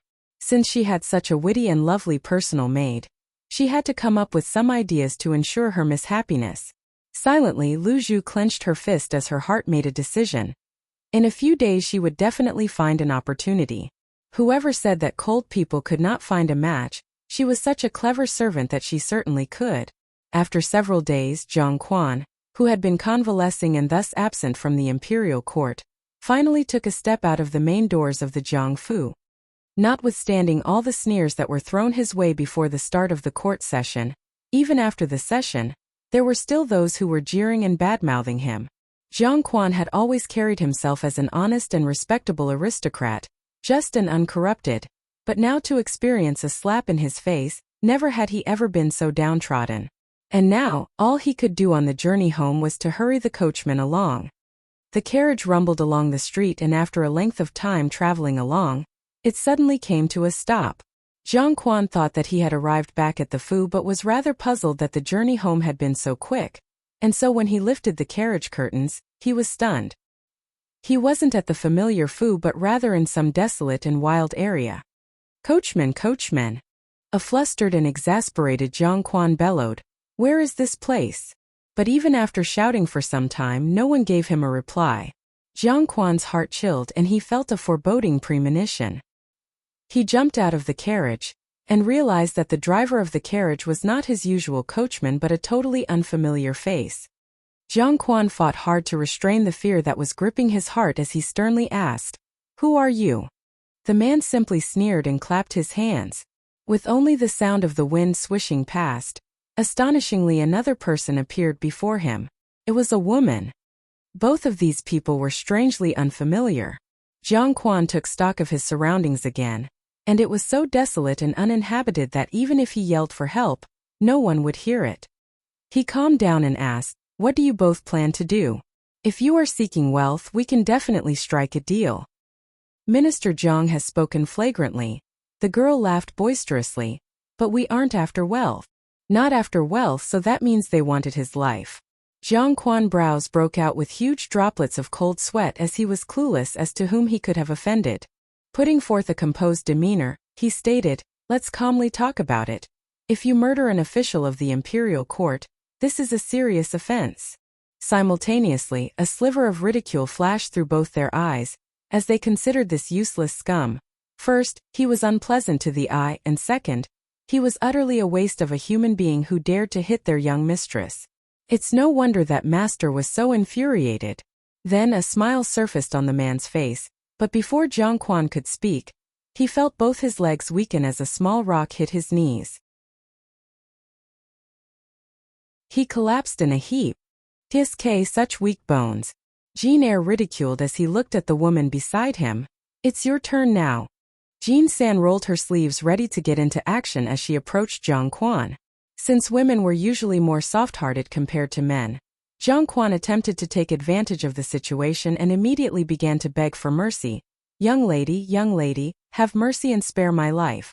I have silver that I can give to you. Who has sent you to kill me? Why is Minister Zhang so anxious? I'm not here for your life."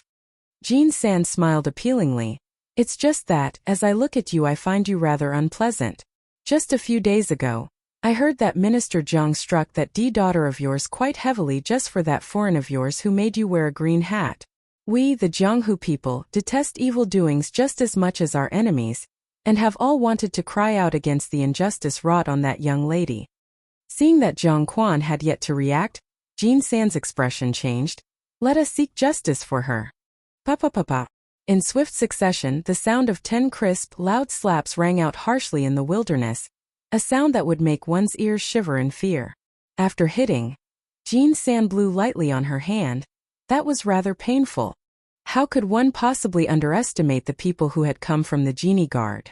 Although Jean San seemed like a weak female, The blows she gave were much heavier than the one that Jiang Quan had given that day to Jiang Ruan. Every blow was struck with great strength and each hit had Jiang Quan seeing stars. In the blink of an eye, he had been hit until he looked as swollen as a pig's head. Perhaps Jean San had said about it too heavily, as her fingernails had scratched across his face enough that there were obvious scratch marks left on Jiang Quan's face. Jean San gurgled in laughter. I slip. Jiang Quan wanted to spit up blood in anger, without rhyme or reason. How could he meet with such a disaster? Honestly, it was Jiang Ruan again. This Jiang Ruan was born to act as an ill-fated restraint against him. Now it was all thanks to Jiang Ruan that he had landed in such a state. How could this be a daughter? She was clearly a foe, a demoness that was demanding repayment from him. Jiang Quan had always considered Jiang Ruan as a thorn in his side. However, he had never once thought through the things that he had done to her, such as how could a father possibly do such things to his own child? There would always be such people in this world, who were completely unaware of their own mistakes, but felt that others owed them. After Jean Eyre and Jean San had vented their anger for Jiang Ruan, they no longer wanted to look at Jiang Quan any longer. Thus, they abandoned him in the wilderness and left without a thought. If Jiang Quan wanted to look for a way to return to the Jiangfu, he would need to exert much effort to do so. As the two strolled along and chatted, Jean San asked, Master wanted us to return a tooth for a tooth. Isn't returning the ill deed like this good? Yayawanya. A tooth for a tooth retaliation. An eye for an eye, an ill deed for another ill deed. Not bad, we even gave back much more in return, Jean Eyre responded. With the sincere effort that we've put in the future we will surely earn much face in front of young foreign. That day Jiang Quan, whose face showed 10 large palm handprints, eventually drove the carriage back to the Jiangfu himself in full view of the public. In the capital, before the multitude of stares from the crowd, everyone had a glimpse of this Minister Zhang's sorrowful figure, who had always been known for his unique scholarly charm. Some people surmised that he had been beaten by a young lady from a pleasure house because that handprint on his face did not seem like that of a male. There were even some scratch marks obviously left by a woman's nails on him. In a blink of an eye, all of the minstrel houses were bustling with excitement, and this matter of Jiang Quan's had been woven into a story to be retold at the restaurants by storytellers all day long. Moreover, the audiences were rather many and the details were brilliantly varied and marvelous, unexpectedly interesting to the masses. In a snap, everyone in the capital came to know of this matter. Shuashulu. Storytelling houses that were accompanied by music. It was rather pitiful that on the very morning when Jiang Quan's feigned illness had finally ended, things had turned out in such a manner by the end of the day. This time, he truly had become bedridden, lying in his bed as he handed over a scroll for the emperor. He self-consciously felt that he no longer had any self-respect left as an older man, and whilst he was cursing Jiang Ruan endlessly in his heart, he had also begun to wonder who would support Jiang Ruan to this degree. To consider those two as figures from the Jianghu was unlikely. So could it be the Empress Dowager? Or perhaps it was someone from the General Fu. Rather, regardless of who it was, be it the Empress Dowager or Zhao Guang from the General Fu, neither were figures that Jiang Quan could provoke. Thus, he could only temporarily swallow down this ball of anger, and inwardly mark it against her in his heart. While Jiang Ruan was by the Empress Dowager's side, Lu Zhu heard the young palace eunuch speak of this matter one day, and after making some inquiries, she did not even partake in a sip of the tea before she returned to inform Jiang Ruan of this news. Lu Zhu naturally felt appeased. These personal maidservants of hers, had all been protesting against this unfairness for their mistress. Jiang Ruan pondered for a bit. Although Empress Dowager Ed would at times aid her on her behalf, she would not use such means that were beneath her status. Looking at it more closely, this was more the General Fu's style. However, for there to be a woman's nail marks on his face? Jiang Ruan shook her head and someone's visage appeared in her mind. If this was Xiao Xiao's doing, it would make sense. The genie guard had always done as they pleased, and sometimes they would not pay heed to nor care what means they used. Moreover, this method of returning an eye for an eye did seem like their intention was to take revenge against Jiang Quan on her behalf. In the Jining Wangfu, Genie reported on Jiang Quan's matter to Xiao Xiao. Xiao Xiao was currently at his study desk reading a missive that had been sent as fast as possible from South Xinjiang. Without even raising his head, Xiao Xiao faintly replied, "That was executed well, go and receive a reward." "Master, should we not send word to Junju to inform her about this? Otherwise, Junju won't know that this was your doing." Genie pointed this out for his master because the path that his master was taking to chase his wife, how could they possibly allow someone else to unfairly reap the benefit and take credit for their master's efforts? Although the genie guards were never concerned about getting recognition for their achievements, this act was done to receive the heart of a beauty. Therefore, naturally they would do their utmost to politely express their goodwill. No need. Xiao Xiao's gaze remained transfixed on the letter, as he had only done this to teach Jiang Quan a lesson. As for how to handle Jiang Quan further, that was left for Jiang Ruan herself to determine how she would finally deal with him. This was a mere slight effort of the hand 6 for him, and furthermore, he had no intentions of letting Jiang Ruan know what he had done. Be that as it may, it was very likely that Jiang Ruan might very well have already discerned the truth of the matter on her own. 6. Jishuzalo, lit. The exertion of lifting one's hand/figure a very slight effort. Inside Ximeng Palace, Imperial Consort Chun was drinking wine. The grape wine that had been transported by sea from Persia as a tribute to the emperor filled a glittering and translucent white jade cup, and emitted a beautiful purple glow, as if it were a fine purple gemstone. Imperial Consort Chen's drunken eyes were slightly narrowed, as if she were a little exhausted already. Her body appeared to become increasingly softer, as if it were without bones, and her whole person sunk into the soft couch. She looked as supple as the dreamy waterways of Jiangnan. The corners of her lips were slightly raised, and while her voice was pleasant there was a clear-headed coldness in her tone. "You are saying that after seeing Jiang Ruan and Lu Min together in the Imperial Garden, Xiao Xiao still helped her out of her predicament?" Imperial Consort Chen asked. The palace maid lowered her head, replying to Imperial Consort, "Yes, it was exactly so." With a paw sound, the white jade cup filled with good wine was violently thrown onto the ground, causing it to shatter. The fine jade shattered into multiple pieces and radiated a glow that was still as beautiful, just like the tattered expression on Imperial Consort Chen's face at the moment. If it was said that Jiang Ruan and Lu Min's involvement only caused Imperial Consort Chen to be astonished, then after hearing that Xiao Xiao had helped Jiang Ruan, Imperial Consort Chen felt as if something was tugging at her heart, making her feel fury and hatred. If it was said that in the palace, nothing could make Imperial Consort Chen take notice apart from 8th Prince Xianli, then Xiao Xiao would be the exception. When Imperial Consort Chen had just entered the palace, the emperor at that time had already embraced 3,000 beautiful women. She was gentle and alluring, and spoke demurely and delicately like a tender flower. Hence she could scheme to get to her current position. However, in truth, every time she went near the emperor, she felt a tinge of disgust. Xiao Xiao was different. He was like a perfect dream in every woman's heart, clean, aloof, elegant and noble. Despite Xiao Xiao being close in age to Xianli, Imperial Consort Chen was not deterred from having those secret and dirty thoughts about him. She did not know when it had started, but only remembered that back then, when she was still a young lady, as a youth Xiao Xiao had already been reserved. And now, her graceful bearing was no longer like her former self, while Xiao Xiao had grown to become a handsome and charming man that moved people's hearts incessantly. If it was possible, she had always thought that just having glimpses of this youth close by was good enough. Xiao Xiao had always been someone with a distant and indifferent temperament, and had never been involved with any women. Yet, now that she had discovered that Xiao Xiao was unexpectedly close to Jiang Ruan, it was like the sound of thunder from a clear sky, so sudden that Imperial Consort Chen found it hard to endure her jealousy and resentment. It was as if the wishful dreams of her youth were on the verge of collapse. Previously, she only felt that Jiang Ruan was an evenly matched competitor to be provoked, but now from this moment on Imperial Consort Chen swore with a firm resolution. This person, Jiang Ruan, if she did not have her eliminated, she would not be able to live with herself. At this moment, that gentle face had contorted tightly into an expression that could not help but cast fear in one's heart.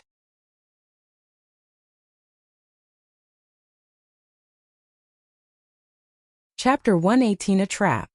Chapter 118 A Trap. Within the palace, the days passed in a leisurely manner. With Empress Dowager Ida backing her, The palace eunuchs and palace maids were extremely respectful whenever they met Zhang Ruan. There were even some imperial concubines who sought every opportunity to get close to Zhang Ruan and win her favor, as they figured this would be the same as currying the favor of Empress Dowager Ida.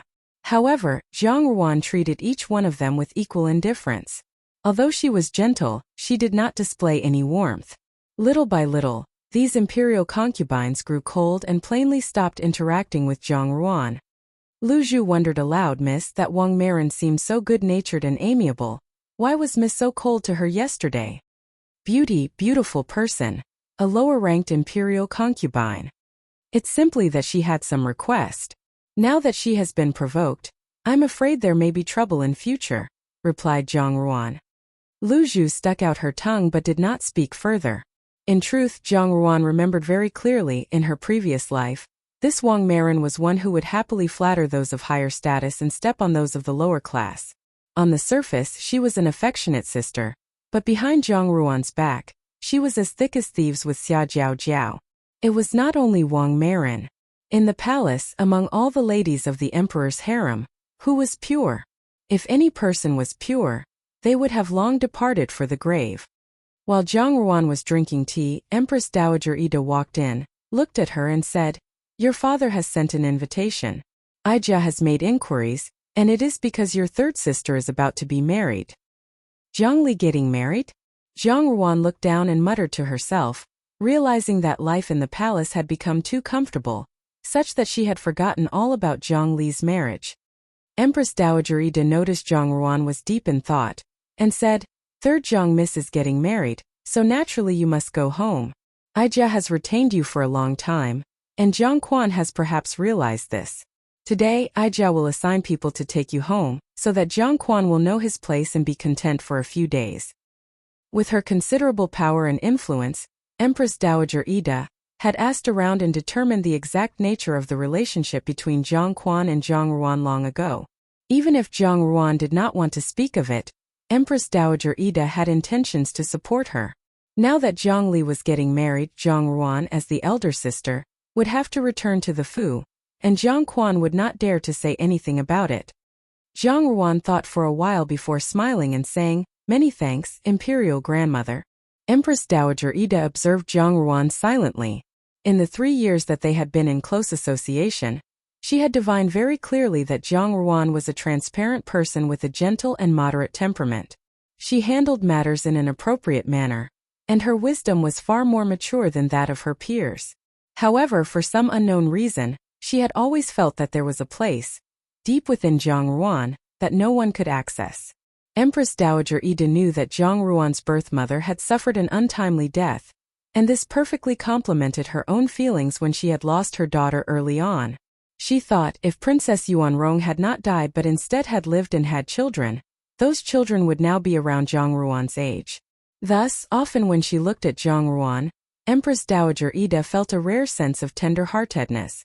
When she left the palace to return to the Fu, Zhang Ruan was accompanied by the Empress Dowager's personal companion, Yang Gugu. Yang Gugu was a female palace official, and as such Zhang Quan had to give her some degree of respect. Since Zhang Ruan was returning to the Fu in such a high-profile manner, no one dared to say anything. The Zhang Fu's servants merely commented privately to one another that the future prospects of eldest miss were looking better and better. Hong Ying went to visit Zhang Ruan twice, as it turned out that she was not faring as well as rumors would have it. Although Zhang Quan doted on Hong Ying, she was of low birth, and now that she was pregnant, the authority to manage the Fu fell into Second Yinyang's hands. Second Yinyang had never been someone who was easy to deal with, and she used every opportunity to make things difficult for Hong Ying. Thus, as time went on, Zhang Fu's backyard became the battleground between the two women, and Hong Ying had not gained any benefit. Gei Xiao Xiechuan. Lit. Give someone small shoes to wear. Hong Ying and Zhang Ruan had spoken for a long time, but Zhang Ruan showed no special reaction. Hong Ying was secretly displeased, but in the end, she said nothing about it, and left with a smile. After she had gone, Lian Chao said, "Could it be that Fifth Yinyang is hoping that our miss will be her patron?" "What patron?" Bai Ji frowned and said, It would be best if Miss does not become embroiled in this situation. In the blink of an eye, the day of Zhang Li's marriage arrived. Second Yinyang was the Shu daughter of the Minister of Appointments, and was Zhang Quan's concubine, so both families could be said to be connected. The Minister of Appointments was one of the government officials within the capital, and Zhang Li's marriage had been personally arranged by Second Yinyang with much flourish. Her dowry amounted to no less than 55 chests, which was extremely generous for a Shu daughter, and comparable to the D daughter of an ordinary family. Download. These kind of wooden containers were used to hold the dowry items. In addition, Second Yinyang truly loved Zhang Li, and most of Zhualangzhong's betrothal gifts had been given to Zhang Li to wear. At this, Zhang Li was thoroughly elated. If she had a tail, it would have been raised as high as the heavens. As Zhang Li was the bride and had to don bridal attire, Zhang Ruan could not wear crimson. In the end, she selected clothes in light pink and had Bai Ji comb up her hair before she set off to visit Zhang Li. Zhang Li was having her face prepared by the Xinyang, and was grimacing in pain. When she saw Zhang Ruan come in, she could not stop a satisfied smirk from crossing her face as she sat up straighter. T/N Jiaolian or Kailian is an ancient Chinese facial treatment method, which is to depilate fine hair from face by threads. Ancient women regard Jiaolian as a symbol of marriage.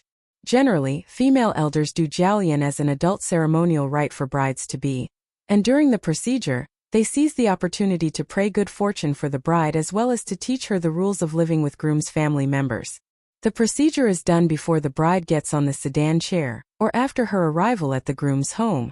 More here. 11 Yang. In ancient China, this refers to the woman well-versed in wedding customs and etiquette employed, by the groom's family usually, to wait on the bride on her wedding day. Zhang Ruan motioned to Tianzhu to hand the bridal gift over to Zhang Li's maidservant, who received it and brought it to Zhang Li. Zhang Li opened the gift, which was a gold chain bracelet inlaid with pearls.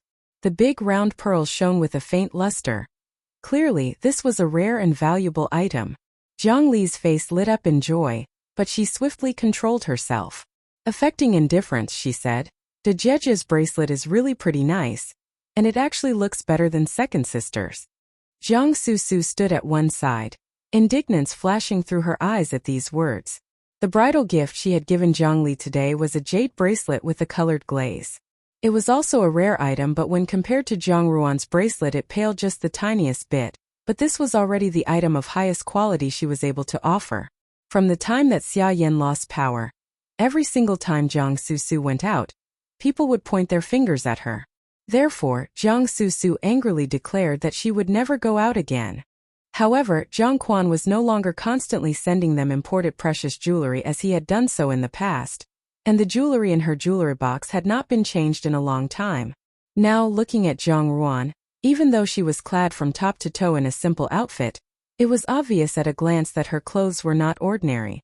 Immediately, Jiang Susu cursed inwardly.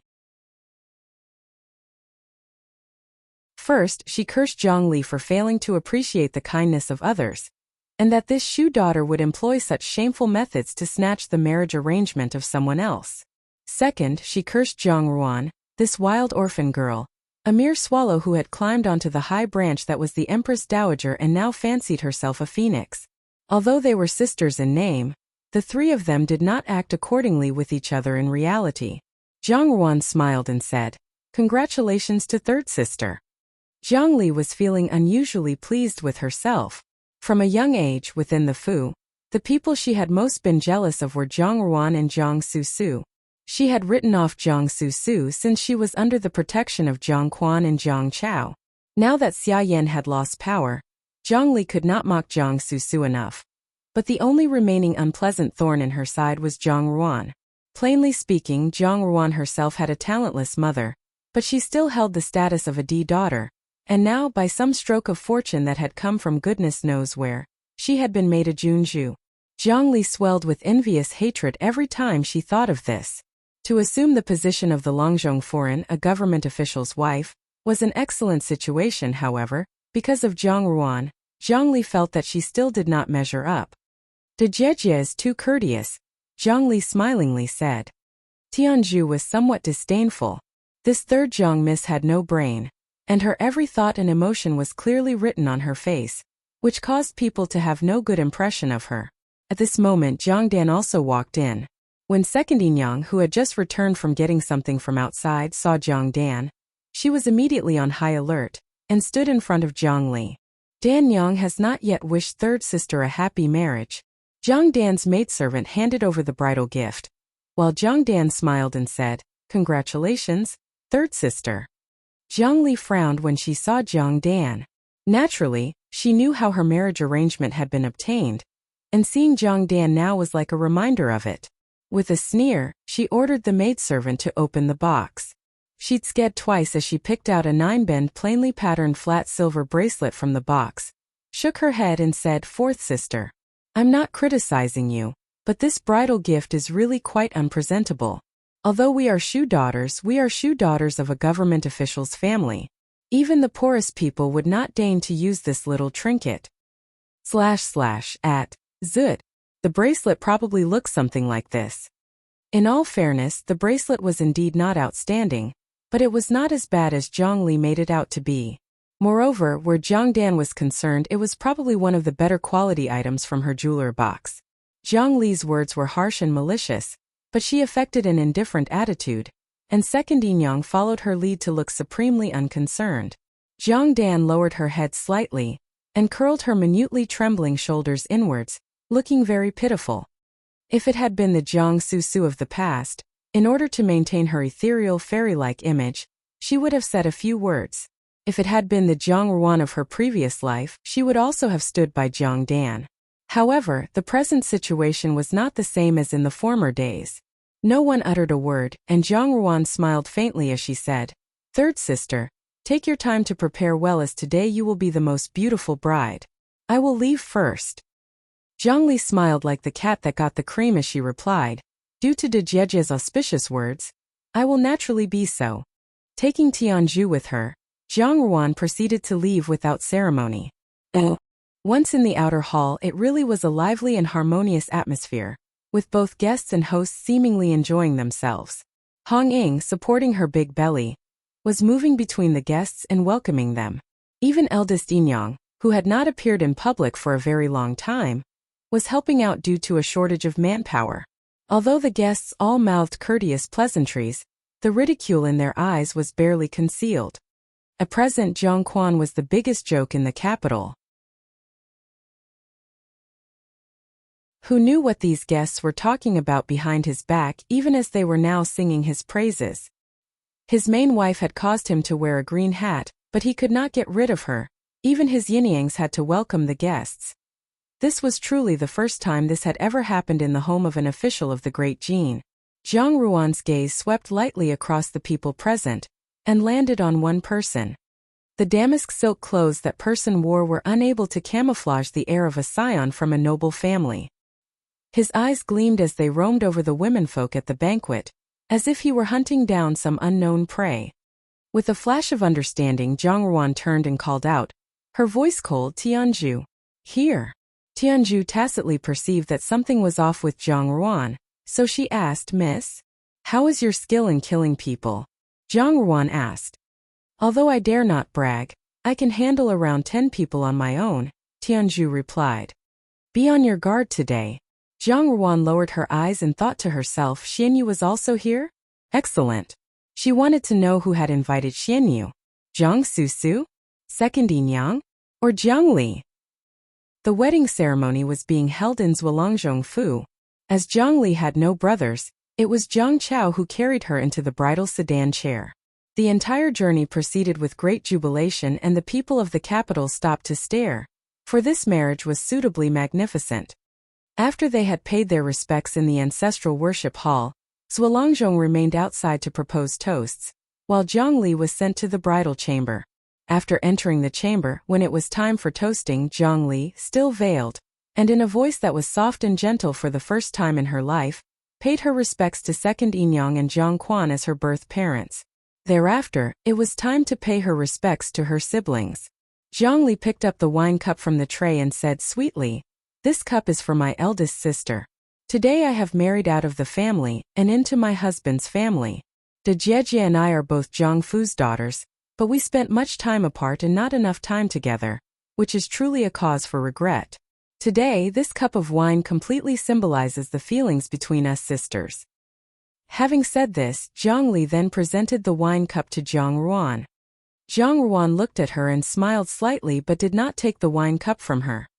Jiang Quan's expression changed and he suppressed with great difficulty the fury in his heart.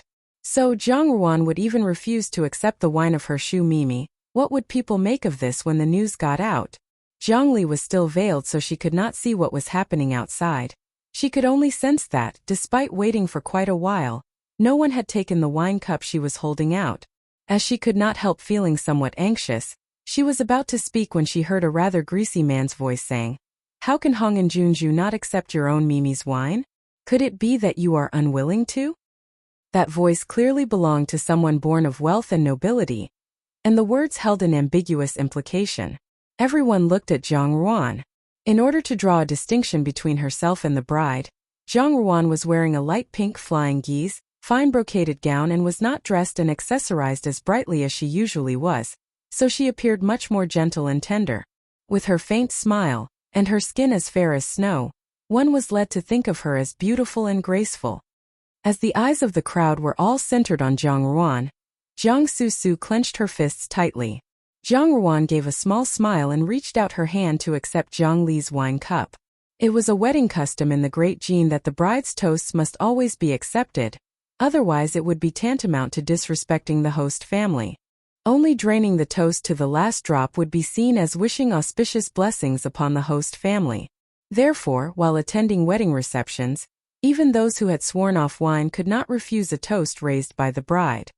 Especially when it was her Shu sister's toast. If she did not accept it, it was unavoidable that people would say she humiliated her Shu sisters within the food due to her gaining the position of Junju.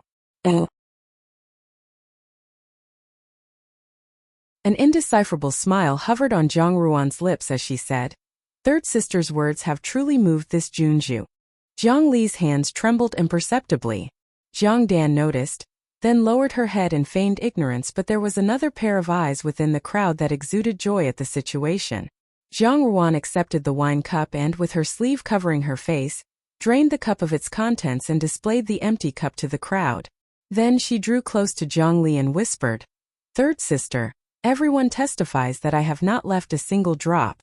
Zhang Li hurriedly drained her own cup and said, in a voice both tender and sweet, "De Jejia truly loves her Mimi. Excellent. Hong and Junju is indeed magnanimous." The greasy voice from before once again made its appearance, and Xianyu emerged from the merry crowd, his stare boring holes into Zhang Ruan as he walked forward. Hong and Junju, our noble heroine 6. A pair of lecherous eyes slid over Zhang Ruan from top to toe in an utterly nauseating manner. Hailiang. Great capacity. Polite meaning magnanimous, but also refers to a person's great capacity for liquor. Methinks Xianyu is taking a dig at Zhang Ruan here. 6. Jingguing Xiong. Actually it means a female hero. In ancient times, noble ladies used to wear a headgear, and the more intricate the design or use of materials, the more noble and distinguished the person was considered to be. Xianyu was consumed by happiness today. He had drooled after this beauty for the longest time, and the heavens had unexpectedly deigned to help him by presenting him with today's opportunity. His eyes moved from the empty wine cups on the tray back to Zhang Ruan's body. The skin bundled up in those clothes must be delectable. As Xianyu imagined that beautiful body lying beneath his own, he swallowed his saliva and ogled Zhang Ruan without the slightest restraint. It only took one glance for Zhang Ruan to ascertain this man's filthy intentions. She sneered inwardly and said, "I am a little dizzy, so I will go outside for some fresh air," before turning and leaving the bridal chamber. Zhang Dan glanced thoughtfully at the wine cups on the tray. The corners of her mouth suddenly turned up in a smile, and there was something enigmatic in her gaze. Jiang Susu had initially been given the cold shoulder here, but she had always been able to adapt to any situation, and was able to bring the attention of the people back to herself with a few words. Zhang Ruan walked out of the bridal room and headed outside. Zhualangzhongfu was even bigger than what was said. Moreover, in her previous life, she had never visited the Fu, and her throat was rather tight. She had earlier ordered Tianzhu to unobtrusively swap that cup of wine with Zhang Li's, She never imagined that she would still feel the effects of the trap set for her. Only a little bit of wine had touched her lips, but she was already feeling somewhat weak. After some thought, she decided there could only be one explanation. Both cups of wine on the tray had been drugged. Even if she swapped them, the result would still be the same in the end. Who could have prepared for both eventualities except for Xianyu? In addition, the person who conspired with Xianyu had to be Zhongli. Zhongli was naturally stupid and ignorant, only thinking herself intelligent, while believing that all the people in the world were foolish. Today's situation was really not in keeping with capability, but she had been used by Xianyu. However, Xianyu was truly an outrageous lecher, daring to be so bold even in broad daylight. Still, something was odd about today's situation. She dared not linger in the bridal chamber because she was starting to feel dizzy, but there was not a servant in sight in this huge Longzhong Fu. How could that be? The banquet guests had also all seemed to disperse in the blink of an eye, and there was no one to be found. The Longzhong Fu was also involved in this business? Why? Jiang Ruan walked faster and faster, and acutely sensed that something was different behind her. Tianju was vigilantly following her, and an assassin was always more perceptive than others. Tianju said, "Miss, there's someone in front of us."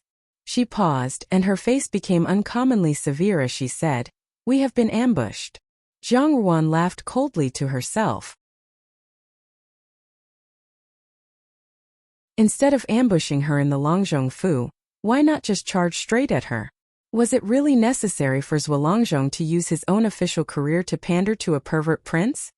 He should know that, if something really did happen, destroying her reputation was one thing, but the Empress Dowager would indubitably be incensed and the people involved would not be able to escape taking responsibility. Looking at today's situation, it was not possible that the Longzhong Fu had nothing to do with it. Tianju suddenly whipped off her belt, which had been concealing a silver soft sword. At the same time, people who looked like guards appeared from all sides simultaneously. These guards looked very peculiar, and not at all like Longzhong Fu's guards. Their leader said, "Kill the servant but don't harm Junju." Before he could finish speaking, Tianju had already leapt high into the air. Her figure was light and graceful, and all that one could see for a split second was a streak of silver in the air. Then the person closest to Tianju's front leaned to one side with a line of blood on his neck, whereupon he crashed to the ground with a thump. The guards were all struck dumb. They had thought this maidservant might have some knowledge of how to punch and kick, but never imagined she would be so savage. Naturally, they did not know she was an assassin, and that she could so easily dispose of one of their brothers. In a trice, a desire for violence overtook them, and without further ado, they launched themselves at Tianju as one. At this moment, Tianju was in front of Jiang Ruan, shielding her, but Jiang Ruan was unable to escape because the effects of the drug were too strong. She frowned slightly. Something was wrong. She had definitely overlooked something. Today's wedding reception had clearly been arranged to set her up. Why was Xianyu so bold? And what had he used to bribe such a powerful official like Zhuolangzhong? Was it really possible for Xianyu alone to command an entire houseful of guests? A guard, on seeing that everyone else was engaging with Tianju, stealthily came closer to Jiang Ruan. Before he closed in on her, he said, softly, "Junju, excuse me." He then moved to seize Jiang Ruan's arm. Jiang Ruan did not make any attempt to dodge him. With a calm expression, she looked at the guard and asked, "Are you one of Imperial Consort Chen's people?" The guard went rigid and an expression of incredulity appeared for a brief moment in his eyes. However, before he could respond, in the space of a heartbeat, his body slipped slowly to the ground.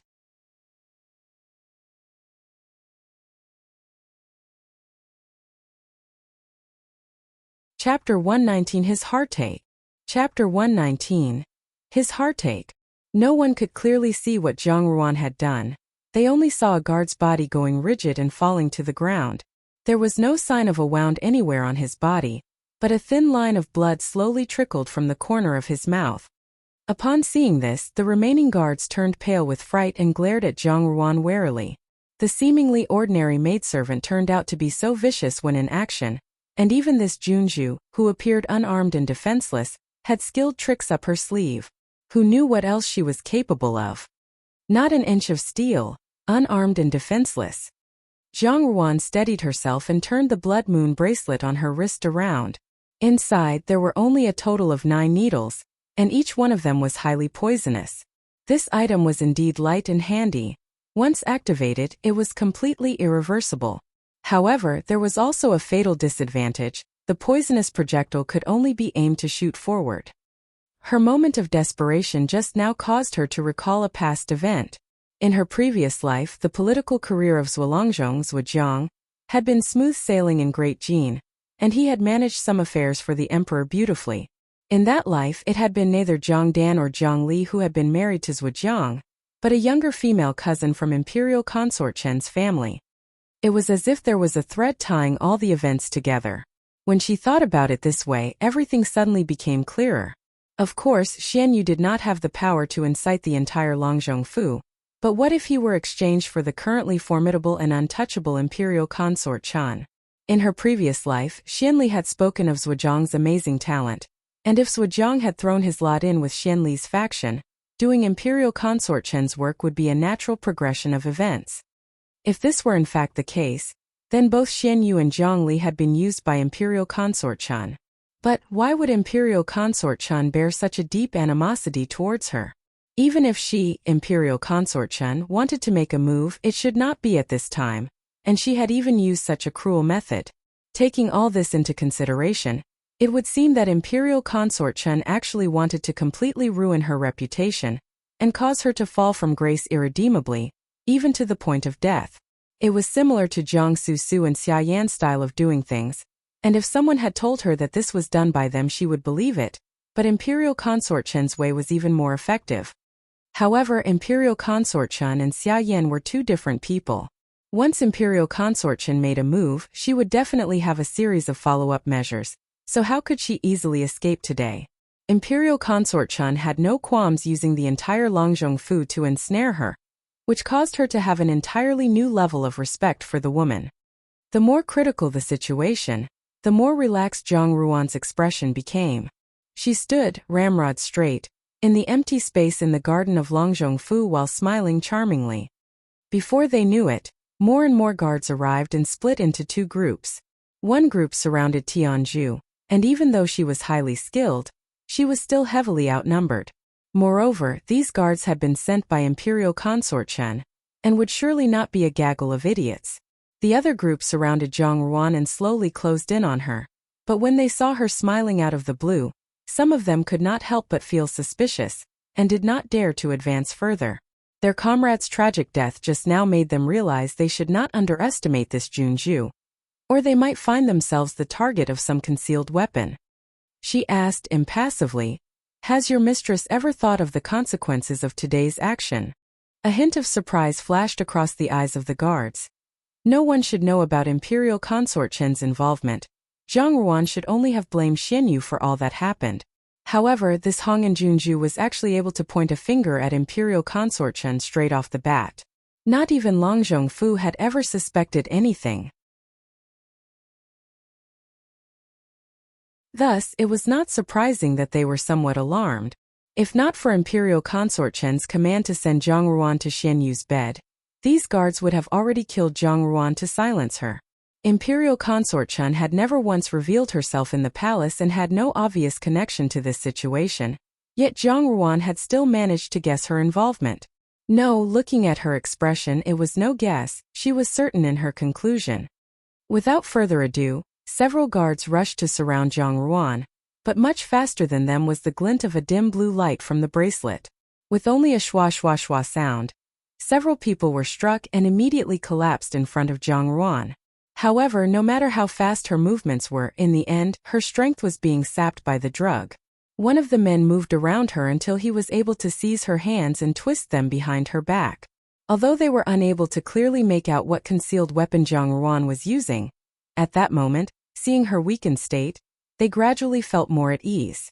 When Tianju saw Zhang Ruan had fallen into their hands, she was overtaken by anxiety and became more aggressive in her movements. Unfortunately, this meant that she also exposed her flaws, thus allowing her opponents to seize the opportunity to cover her body in bruises.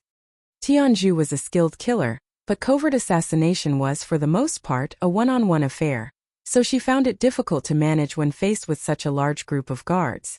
She was also suspicious. Wasn't it making a tremendously big fuss over a minor issue by sending so many people to deal with Zhang Ruan?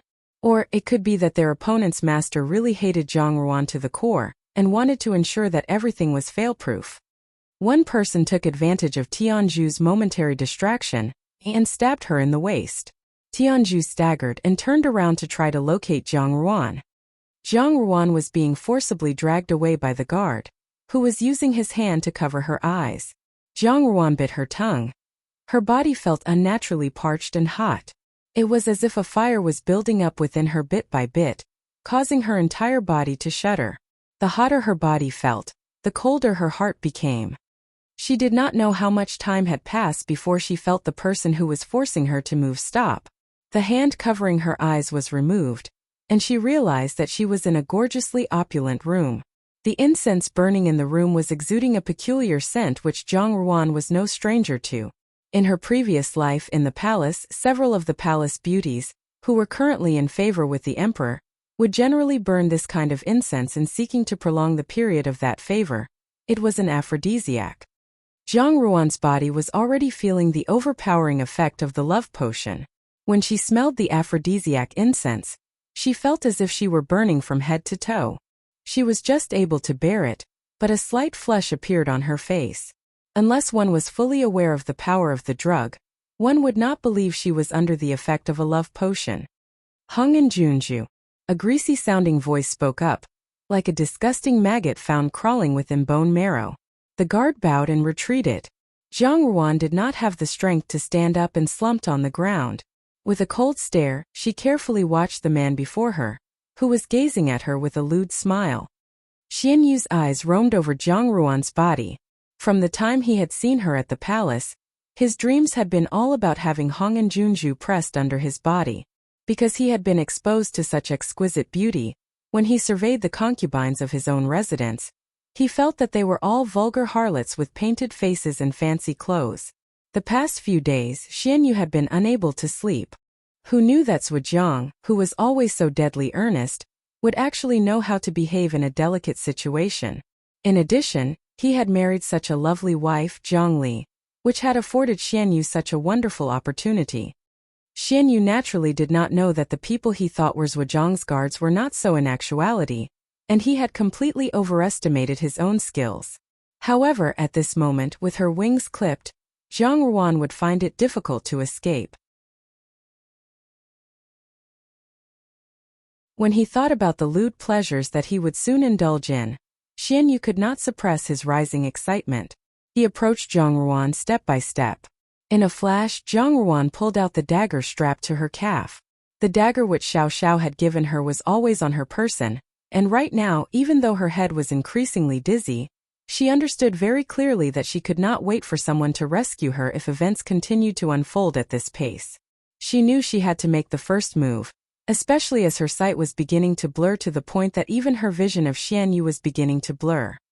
Xian Yu was initially taken aback when he saw Zhang Ruan pull out the dagger, but then smiled and said, "Hong and Junju, why bother to do this? Right now, you are utterly powerless. If you want to deal with this prince, then let's proceed to the bed, and I will let you handle me however you want." The corners of his mouth drew back, and his eyes filled with the haze of lust. "Just be careful not to hurt yourself. You would do well to reserve some strength at present and wait for what we are going to do together. It would be a shame to waste your energy." "Get lost," Zhang Ruan intoned coldly.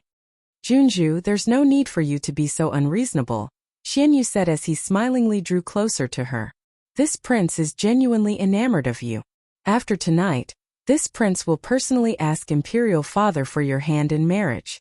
You and I are not really blood related, and there have been precedents in Great Jin. You will be this prince's imperial concubine, isn't that good?" He drew nearer and nearer, murmuring, "This prince will wait upon Junju well." Zhang Ruan smiled grimly as she looked at him. Abruptly, darkness flashed in her eyes, and without a sign of hesitation, she plunged the dagger in her hand into her left arm. She moved with such extreme ferocity that Xian Yu was taken aback by her seeming unconcern for her own life. A large swathe of her light pink clothes was immediately soaked with her blood, alarmingly red.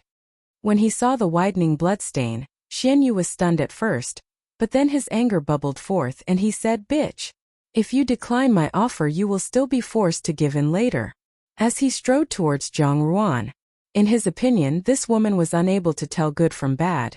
It was Zhang Ruan's good fortune that he had taken a fancy to her, but she had just killed his mood in this way. Today, if he did not torment Zhang Ruan until she knelt before him and begged for forgiveness, he was not Xian Yu. If you refuse a toast you will only be forced to drink a forfeit later. Figure to hesitate to do something until forced to do it even more. Xiao Xiao's dagger was so sharp it could cut through iron like mud. It was indeed a treasure. In reality, Zhang Ruan had not plunged it in deeply, but it caused sufficient pain, such that her mind cleared up somewhat. When she looked at Xian Yu again, she no longer experienced the previously hazy vision. Xian Yu walked up to Zhang Ruan and was about to pick her up off the ground. Out of the blue, Zhang Ruan stretched out her hand and pressed the blood moon bracelet on the other arm.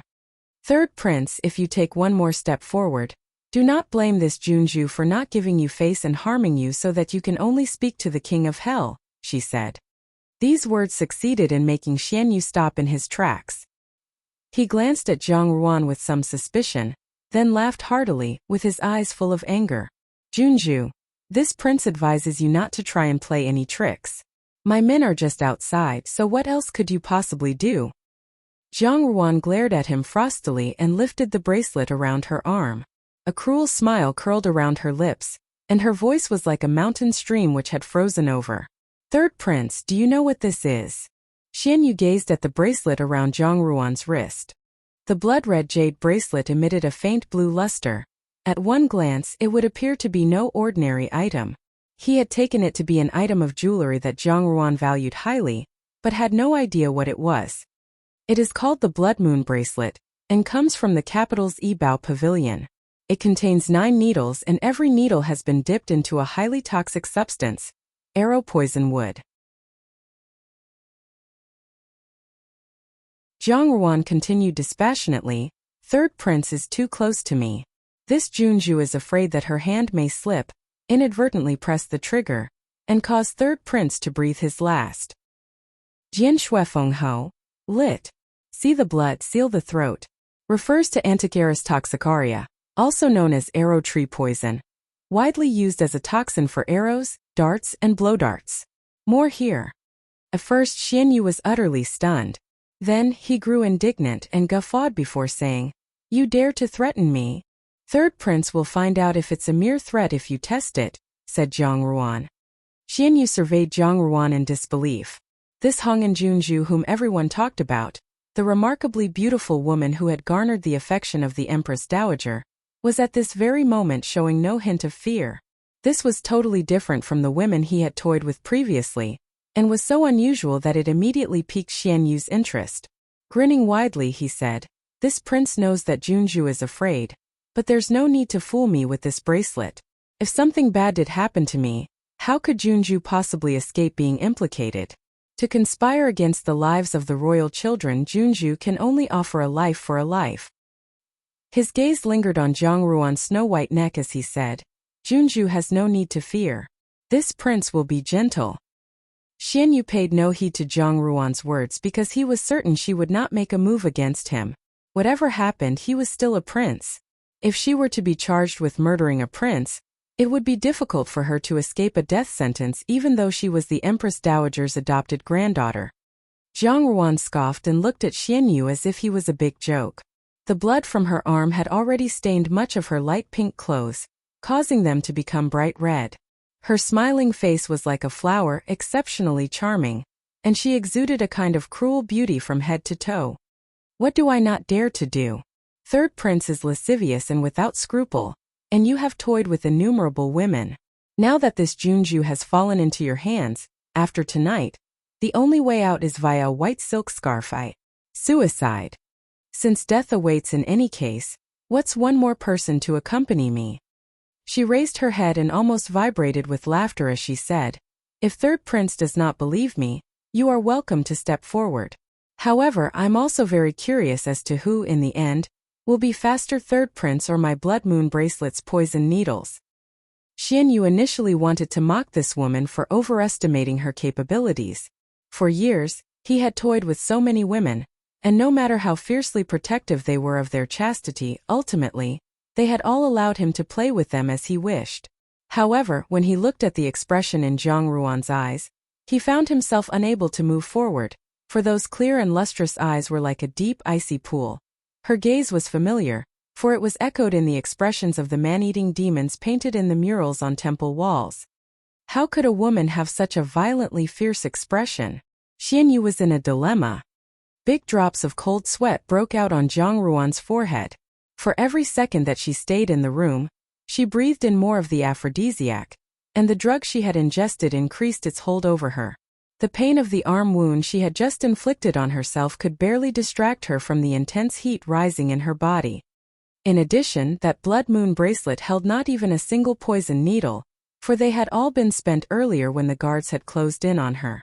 Her words were nothing more than an attempt to frighten Xian Yu. Tianzhu had not arrived yet. Could it be that something had gone wrong in the garden? Zhang Ruan only felt as if ants were crawling all over her insides, causing an unbearable itch. She almost let out a moan, but she bit down hard on her lower lip, fiercely choking back the sound which had nearly escaped. Xian Yu was not sure what to do. However, when he saw the flush on Zhang Ruan's face deepening, and her breaths becoming more rapid, he immediately understood what was happening. After so many years, he was a seasoned expert in the affairs between men and women. If he could not see that Zhang Ruan was being carried away by passion, then he had lived in vain.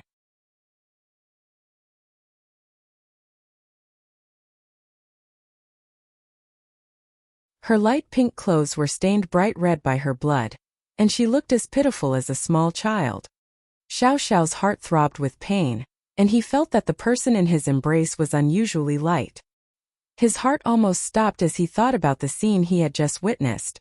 Who knew what would have happened if he had not passed by the Longzhongfu that day, and had recalled that Zhang Ruan would be there. Yet when he took a look, he never imagined that he would discover that something strange was happening there. As he followed the trail, he saw Tianzhu engaged in combat and found out that Zhang Ruan had been drugged and taken away by force. In that split second, the anxiety that he experienced was strange even to him.